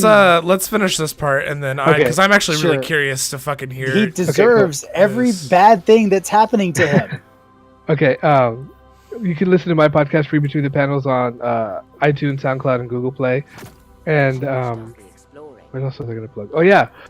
Read Between the Panels, we are coming out with a Dungeons & Dragons series for YouTube, and also it'll be in podcast form, called Dragon Ass Productions, a Read Between the Panels Dungeons & Dragons Adventure. I don't think I want to be a part of this anymore. It's kind of going to be called Dragon Ass. Why? Because you think Critical Role would have made it where it is if it was called Critical Ass? No. Well, it's you don't know our listener base. I mean, That's they, true. they would enjoy it. Okay, fair enough. Anyway, so yeah, that's all for my. That's all that I have. You have any other plugs that I missed? Candice LeRae got signed to NXT. Real quick, I'm gonna, since this is fucking Twin Stick Radio thing, make sure that you go on iTunes right now, subscribe to Twin Stick Radio. It should be up on the Google Play Store and Stitcher sometime next week, but you can go listen to it at twinstick.libsyn.com if you don't have access to iTunes. But I also really need you guys to go and rate us on iTunes. If you don't have an iTunes account, just make an account real fast. Fucking drop a rating, give us 5 stars. It'll help us out a lot in these early weeks. Also, if you're watching this on YouTube, or perhaps listening to this on a podcast in the future, please make sure that you go and subscribe to us on Twitch. Every Tuesday we do Tues Plays at 7 p.m. Saturdays we do Twin Stick Guardians, and hopefully we'll be doing some more stuff in the future. We've been playing Divinity Original Sin 2, and it was a lot of fucking fun. And I'm sure we're going to play that again this Tuesday. You guys gotta watch us play this because this game's fucking ridiculously good. The It's little bit literally- that I saw, somebody caught the whole map on fire. Yep. Yeah, that was probably- fucking Justin. Probably Justin, yep. Probably Justin shooting a poison barrel. It's like, hey, what does this do? I don't know, Justin. If you shoot acid with fire, it's probably all gonna like light on fire. I Literally think said that. it was either Trey or Everett. They're like, "Why am I on fire?" And then I Yep. look at the screen and there's fire everywhere. Yeah, there was a fight. There was a fight later where I swear to God, Justin went down in maybe 2 rounds. He's like, "Why is everybody attacking me?" It's like, because you didn't choose Stench. The rest of us did. That's why everybody's attacking you. Anyway. I literally spent the afternoon, I parked in front of Buc-ee's, got myself a soda, and sat, this is going to sound so stupid, but sat in my car, had a cigarette, and watched videos of builds that I liked and took notes and then sat there and adapted them. I have a notebook full of fucking Divinity Original Sin 2 character build notes so that I don't forget the way that I'm planning on building my character There you go. and my that's- party. That's what I do for my NBA player on 2K. There you Sit in go. your car, smoke a cigarette, and fucking watch videos helping you build him out. I just watch videos helping to get a good build, but yeah. Well, there you go. There you go. Do y'all want to know my conspiracy theory on air, or just wait until we're off the air? It doesn't matter. Let's just fucking do it on air. Instead of wrestling, we're gonna talk about Logan Paul, Oh no, this we're gonna talk about generation's wrestling. wrestler. There's a lot Okay, of so wrestling check it things to out. talk about. It came out when the YouTube Red series that Logan Paul was involved with got canceled. The series was called "Do you want to find a dead body?" Wait, what? Yeah, the YouTube Red series that Logan Paul was involved with, that got canceled, was called "Do You Want to Find a Dead Body?" Okay. Now, there's been unconfirmed reports that this video that Logan Paul got in trouble for was a planned advertisement for that show, and that they were going to later on reveal that the body was fake, that was not an actual person. But the negativity spread too quick, and YouTube threw Logan Paul under the bus and let him take all of the fire. Maybe. I mean, that doesn't sound ridiculous, but here's the thing that I think disproves your theory. Negativity didn't really exist. It existed in this vocal minority of the internet, but he didn't lose any followers, and his followers didn't slow down, and he was still ridiculously popular, and his community rallied behind him to the point where he had to make a video saying, "Please don't support me. I made a mistake. Like, I fucked up. I don't need your support. I deserve what I'm getting." They still fucking supported him. Then you have YouTube, who still had him sitting at top of all of the fucking top charts on YouTube. Yep. Didn't do anything about it, in spite of the fact that he completely violated their terms of service, and they've completely demonetized channels for less. Yep. So maybe it was this planned advertisement, and maybe that's why they didn't do anything, because they knew it was fake. But at the same time, like, YouTube and his community were behind him. So I think more than anything else, YouTube didn't do anything about it because he makes them fucking money. Yeah, I think that's more. I think that's more likely the issue too, and I think the only reason it escalated to the point of him being, I don't know if he was like suspended from YouTube or whatever the hell it is. Like he can't. Well, he's taking his own leave of absence right now. Okay, sure. Like, he's not uploading purposely. So it got to that point because media outlets started reporting on this stuff. It was national news. Right. So that's what I mean. So once media outlets start reporting on things, the media has such a huge pull when it comes to businesses making decisions, because the last thing YouTube needs, especially right now, because we just got over the whole demonetization. Actually, we didn't get over it at all. It's still a thing. The whole demonetization of videos that shouldn't be getting demonetized. I've seen fucking children's channels that are literally there for the education of children, get demonetized. What? Like, there's nothing wrong with those videos. So that, I think we're still in this whole thing. The last thing YouTube needs is like some major negative press. Especially since their advertisers aren't the people that watch YouTube. They watch fucking CNN and Fox News. Exactly. And, you know, the last thing YouTube needed was another set of advertisers pulling, because that's what happened in the first place. Oh, with the beauty thing? Yeah, you had like Toyota completely pull their ads from YouTube. Coca-Cola, major companies that were giving YouTube millions of dollars to put their ads in front of their videos. They just got pulled. And YouTube lost a shit ton of money. And I think YouTube realizes, like, fuck, we need to take care of this before this happens again, because YouTube can't keep getting these $1 million hits like this. And I think that's more likely what happened. Is there a conspiracy theory? Sure, I like conspiracy theories. I love them. Sure, let's call it that. But at the same time, it's like, I don't think YouTube would have ever crossed the line, especially knowing how, I don't want to say special, but how important that part of Japan is. That's an extremely important part of Japan to that culture. Extremely important. And it's not important to the fact that, like, they support it. It's important to the fact that they not respect it. What's the word I'm looking for? That they don't fucking shit on it. Yeah, sure. There you go. They don't fucking shit on it. You know, of course, I seriously doubt the Japanese government supports people going into the forest and committing suicide. But at the same time, they also don't fucking shit on it, and they don't create a comedy routine in front of a dead body, because that's literally what he was doing. You know, I haven't watched a video. I refuse to watch something like that. There's no way I'd watch something Well, like it's been that. But pulled, so. yeah, but even then, but reading tweets and reading reports on people that have watched it, he basically did a small comedy routine in front of this guy who, you know, felt like the only thing he could do, only choice he had left was to kill himself, and Logan Paul's making fun of it. It's such a fucking... Could you imagine?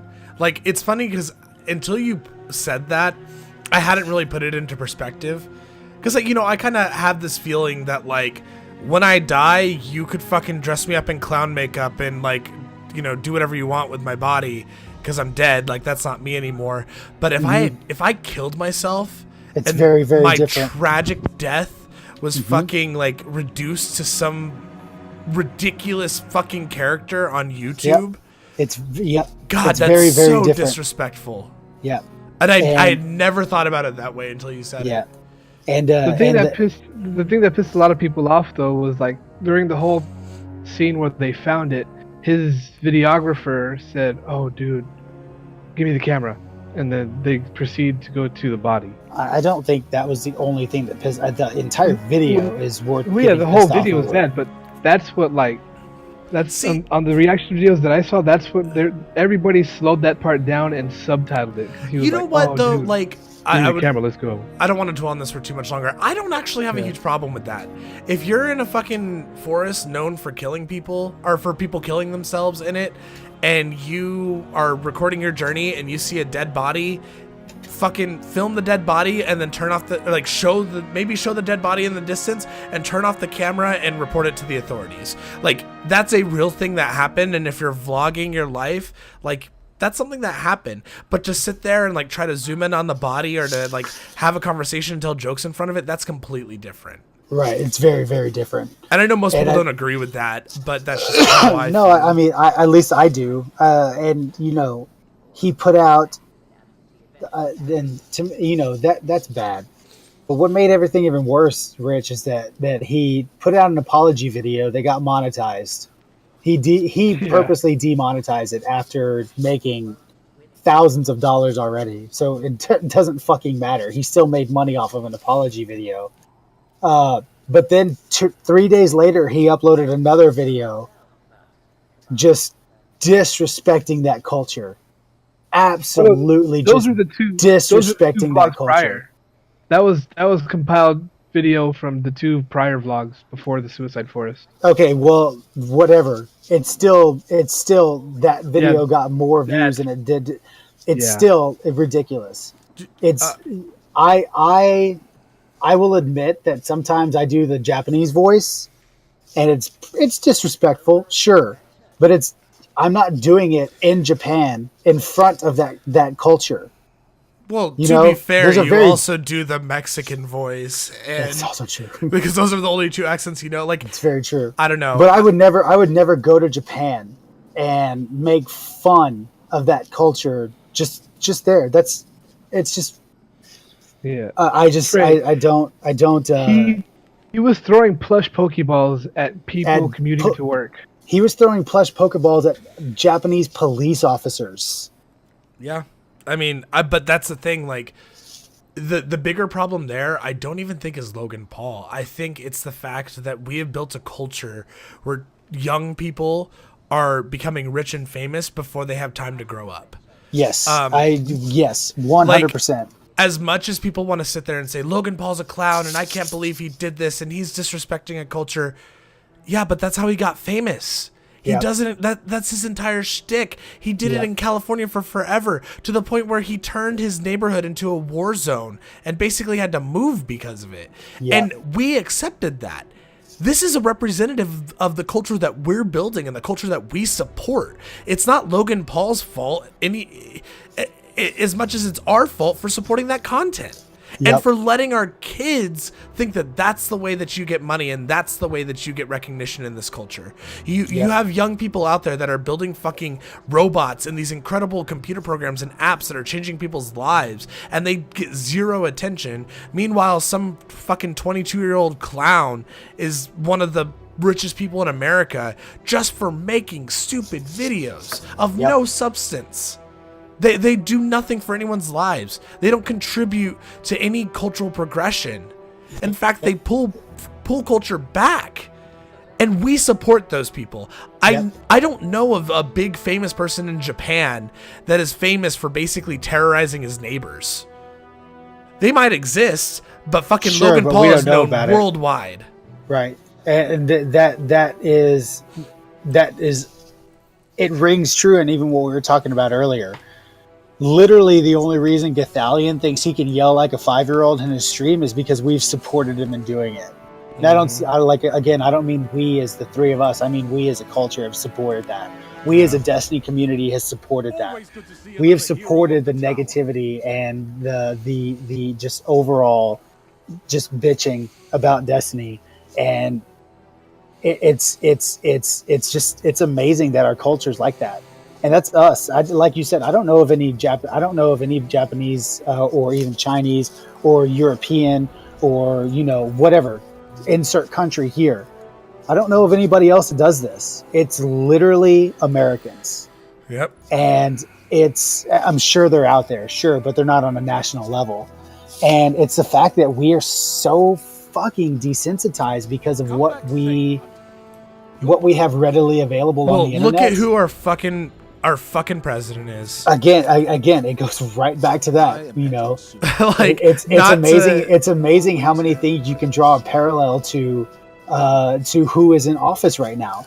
It's amazing. Not to shit on Trump voters, but like, let's be real for a second. Like, we have a guy that denied the citizenship of the president of the United States for his entire 8 years in office, in spite of the fact that we had records proving and just all around proof, fucking photo evidence, birth records, hospital records that disproved it, and he still became president. And now we have fucking Oprah Winfrey talking about, or the culture's trying to talk about Oprah Winfrey running. Yeah, I think she's come out and said that she has no plans to do that because I think she oh my God, I can't. I literally can't. I woke up after, what was it, the Grammys or the Oscars? I don't even know which one it was. Golden Globes. Okay, I woke up after that. I woke up that next day and I kept reading Oprah for President 2020, and I thought to myself, I was like, didn't we fucking learn anything about who the fuck is in office now? Well, the last thing and granted, maybe Oprah is more stable-minded than Trump, but if we've learned anything, somebody who has been a quote unquote celebrity has none, zilch, nada. They have no reason to be in the government, any government position. But period. Let me tell you this: how short-sighted and stupid our culture is. The Me Too movement has existed since 2006. It's been around. It's not new. It took 11 years for it to catch on, and it took someone like Harvey Weinstein to make it happen. I read about that. You know, the thing about Harvey Weinstein is that there's a podcast I listen to called Guys We Fucked. I recommend it for everyone. It's fucking awesome. And one of the people on the show was saying that she used to be a talent manager, and she heard about some of the things that Harvey Weinstein was doing. Bottom of the rung talent manager. Not even enough to where she's still doing it today, and she knew what Harvey Weinstein was doing. So you mean to tell me that Oprah Winfrey of all people, you mean to tell me that she didn't know what was going on? And it took her until 2018, 6 months after this thing has been going on, and in front of the Golden Globes for her to even make a speech about it. She hasn't said a peep about it since it started. And everyone wants to celebrate her as some fucking paragon of our society. Sure. Yes, sure. That aside, but even then, like, yes, I agree. But my point is, like, we have a guy who here's the problem with celebrities, and I could be proven wrong. I would like to be proven wrong because look at Ronald Reagan and John F. Kennedy, both actors, and they got elected into president, and Kennedy put us on the moon. For the most part, Ronald Reagan had a pretty damn good, 4 years in office. Wasn't bad at all. So if I could be proven wrong, prove me wrong. But the thing about celebrities is they're all narcissistic assholes. They just are, And do they do things for for the good and to further culture? Sure. Is Oprah giving millions of dollars to charity every year? Sure. But she's still a narcissistic asshole, or she wouldn't have made it to where she is today. And I think a person like that in any context does not need to be working for the people, because for the I think that's a concept that's been lost, especially with Trump being in office. Is the president of the United States is not the ruler of the United States. You are literally employed by the government to work for the people, and a narcissistic celebrity is not going to go in that office and work for the people, period. That's just not going to happen. Our American government has been set up to where when we elect that person into that office, we are electing them to work for us, not for them to tweet every day about how they have a excuse me, about how they have a fucking red button where he can shoot a nuclear warhead off at any given time. That's not your job. I say we as a country, not us. Believe me, I know we didn't vote for Trump. I hope, at least, even if you did, whatever. Shame on you if you did. We did not put him into office so he can get into a tweet war with Kim Jong-un. It's not why we put you in office, asshat. We put you in office so you can work for us, and you haven't done it. Not once. Not fucking once. And I don't think Oprah would do that either. I just don't, because she's a celebrity, and for she doesn't give away millions of dollars of shit on her TV show every day out of the good of her heart. She gives away that shit because she also makes money off of all of that. Well, also because she doesn't have to. She'd pay a shit ton more taxes if she didn't. True, exactly. Which is what I mean. She makes money off of all of that. Ellen DeGeneres, as much as she's cool and she's funny to watch and all this other stuff, she gives away all this shit. Man, do you know how much money she's getting paid for giving away all that shit? Millions of dollars for giving away that shit she's making. She's not doing it out of the kindness of her heart. She's making money. Yeah. Come on, man. I wouldn't be doing it out of the kindness of my heart. I wouldn't give you guys shit unless I was making money off of it. It's just... All right. Anyway. Are you guys going to talk about wrestling now? I don't know. Candice LeRae got signed to NXT, which is awesome. Matt Hardy's entrance song has him laughing throughout it. I know, dude. And they can't. I'll be right back. Okay, that's fine. Can they not fucking... Can they not give him new graphics? You got to put the Hardy Boys shit on the Titantron still? What the fuck, man? I was really excited. I was like, okay, here comes Matt Hardy. We can hear the piano. And the first thing I hear is, "Oh, yeah." You know what? That's okay. Fine, whatever. But as soon as he walked out, and I saw the Hardy Boys symbol, the purple and the gold, or the purple and the green pop up, and like, yeah, what the fuck? What the hell is this? Anyway, did you see? Okay, so I was wrong. Did you see Nia Jax in the Rumble? No, I didn't see that. Nia Jax is in the Rumble. Holy shit. Yeah, so I'm really hoping they double team, triple, quadruple, whatever. She needs to get out as soon as she's in, or else in a continuity based world, which I think we are in, she's gonna win, and Asuka needs to win the Rumble. I mean, there's no ifs, ands, or buts about it. Asuka needs to win, or Becky. I would love to see Becky win, but Asuka needs to win that Rumble, and she's not gonna do it if Nia's in it. And that's cool. Stupid. So fucking stupid that she's in that Rumble. What are we? We're on week 29 of some kind of gimmick with the Bar and Seth Rollins and his partner in a row? You want to know why? Because there's only 2 tag teams on Raw. Name another one other than the club. The finally, dude, I love what they're doing with Balor and Gallows and Anderson. That's great. What did I say? First promo they cut together was so bad, though. No, it wasn't. When they walked out, and Jason Jordan was all, "We're actually really badass. We're like the new Shield." And Balor was like, "Dude, I was." Oh, okay. Yeah, the backstage one wasn't great. The pre-tape with Kurt Angle, he was like, "Hey, Kurt, I got a couple of partners already." Oh yeah, no, but nerd thing. Like, yeah, but here's the problem: is they need number one, they need to drop the nerd thing. Just drop it. Yes, it's stupid. But, dude. Balor, just go watch New Japan as Balor as a heel. Just go do it. Don't ask why. Just go do it. Go watch early Bullet Club when Balor and excuse me, Balor, Gallows, and Anderson's first started the Bullet Club. Go watch it. Uh-huh. Finn Balor is a fucking amazing heel, and he is a genius on the microphone. The problem is that they keep giving him a fucking script, and he's such a WWE guy now that he doesn't want to get off the script. That's the problem, is that the writers give him such shitty things to say. Look at Alexa Bliss. Go watch some of Bliss's.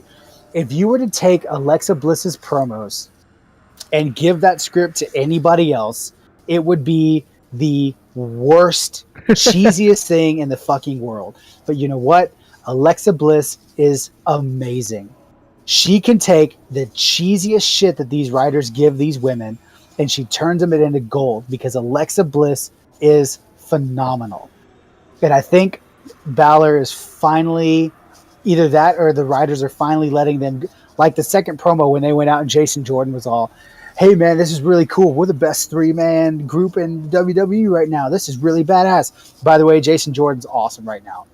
I have to say, Jason Jordan is he is a worker, and he's doing exactly what he needs to be doing, and it's great.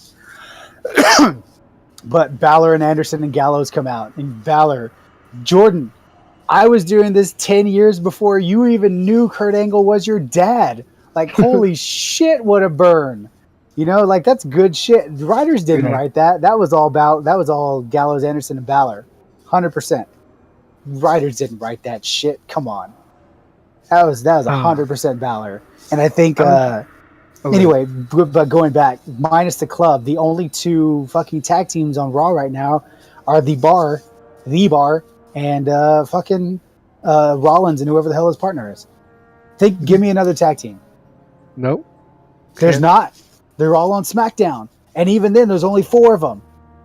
And they're amazing. Usos, New Day, Benjamin and Gable, The Revival, and Breezango, and The Ascension, which we're not going to count because they're so buried, it's ridiculous.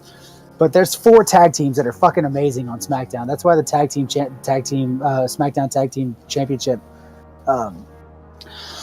excuse me, that's why that championship bracket or whatever it is amazing, because those 4 teams are just dumb how good they are. They need to move Sanity to Raw, period. Sanity needs to get moved up. They need to go to Raw. And they need to move up Authors of Pain to Raw. Sanity and Authors of Pain need to go to Raw. And they need to fucking get that Raw Tag Team Championship division something, because it's sad right now. That'll probably happen at some point. I hope so. I hope it happens after WrestleMania. I hope they get the call up after WrestleMania. I really, really do. Or even after the Rumble. They need to. Those 2 teams need to be moved up, because Fish and O'Reilly just defeated Sanity in the rematch, so Sanity's not going to get that tag title back anytime soon. Okay. So, plus, I said this before. I was really worried about NXT, especially like after losing Balor, Nakamura, Owens, Zayn, all these guys that are, unfortunately being used as mid-carders on main roster. I was worried after they left Charlotte, Sasha, Bayley. Asuka, I was worried. Excuse me, fuck. I was really worried after they left NXT. It's like, man, NXT's going to suck. But holy shit, is NXT better than it ever has been, dude. My God. Aleister Black and fucking Roderick Strong are just amazing together. Well, not together, but Aleister Black's fucking amazing. I swear to God, that guy's got the best entrance in WWE history. What's the song, man? It is a song. Undisputed Era. I know you don't like their theme music. You say it's like generic rock, but it's so fucking good. And every time I hear that, I get super giddy because it's fucking Adam Cole. And I can't wait for him to come out, do the number ones in the air. Adam Cole, baby. And I fucking love Bobby Fish and fucking Kyle O'Reilly. That Undisputed Era is fucking awesome. It's absolutely awesome. And I hope they fucking run NXT until all 3 of them get the call up. Yeah, I'm ready. Man. I'm ready for Royal Rumble weekend. It's gonna be good. I am too. I wish we need to figure out a way. Either you come up this way, so you can watch it with us or something, dude. It'd be good. I'll see what's up. I'm Yeah, over dude. here falling asleep, dude. Jesus Christ. Okay, I'm well, asleep. fuck. Let's get off, dude. Let's fucking go. I Uh, gotta get up in the morning too. So Is Trey in a position where he can shut the stream down? Yes, I I don't am. know. I got Okay, good cool. news too. Real fast before we go, a couple months ago, I lost my Sony Gold wireless headset. I'd been pet sitting for my parents, and it was 100% gone. And I guess yesterday their maid was over, and she found it behind their TV. So I have my headset back, and life is Hey, that's awesome. Good So- Parents shit. have a maid. good. Yeah. That's intense. Dude, that's funny. Rich, I like how go- that's what he took from the story. Yeah, no shit. Rich, go watch. Go watch. I just saw an amazing match, and I can't remember. You know, it's really bad when you watch so much wrestling that you can't remember what you just watched, and it was so good. Fuck, what match was it? It was amazing. It was an absolute amazing match. Fuck. I want to say it was NXT. Text it to me. If you Yeah, remember. if I remember, I'll tell you. But it was awesome. Have you watched any of the New Japan stuff yet? I watched Jericho and Omega, and I Wasn't it watched- awesome? Yes, And Dude! you need to go. You need to go listen to the follow-up podcast on. I heard. On the, yeah. On Jericho's podcast, I heard. I Yeah. need to go listen to it. Oh, dude, it was It's so not on Podcast good. One anymore. It's on Google Play now. So Oh, that's awesome. Oh, dude, that match was so good. Like, yeah. I don't agree that it was Jericho's best match. I think Jericho's had better matches, but I think that was probably one of the best matches of the last decade. Like, that match was awesome. Just hearing the podcast, the way they put it together, man. Oh man, I love listening to that. I love it when you have the freedom to break kayfabe and just talk about how you put a match together. I went back and watched Triple H was on Stone Cold's podcast, and it's on the network. And the amount of I just hate this term, but the amount of kayfabe that was broken between those two on a WWE sanctioned podcast was awesome. Absolutely awesome. I love it when they can do shit like that. Anyway, All right, all right, guys. boys. We out. Yeah. See you next later. week. Later, dude. Bye.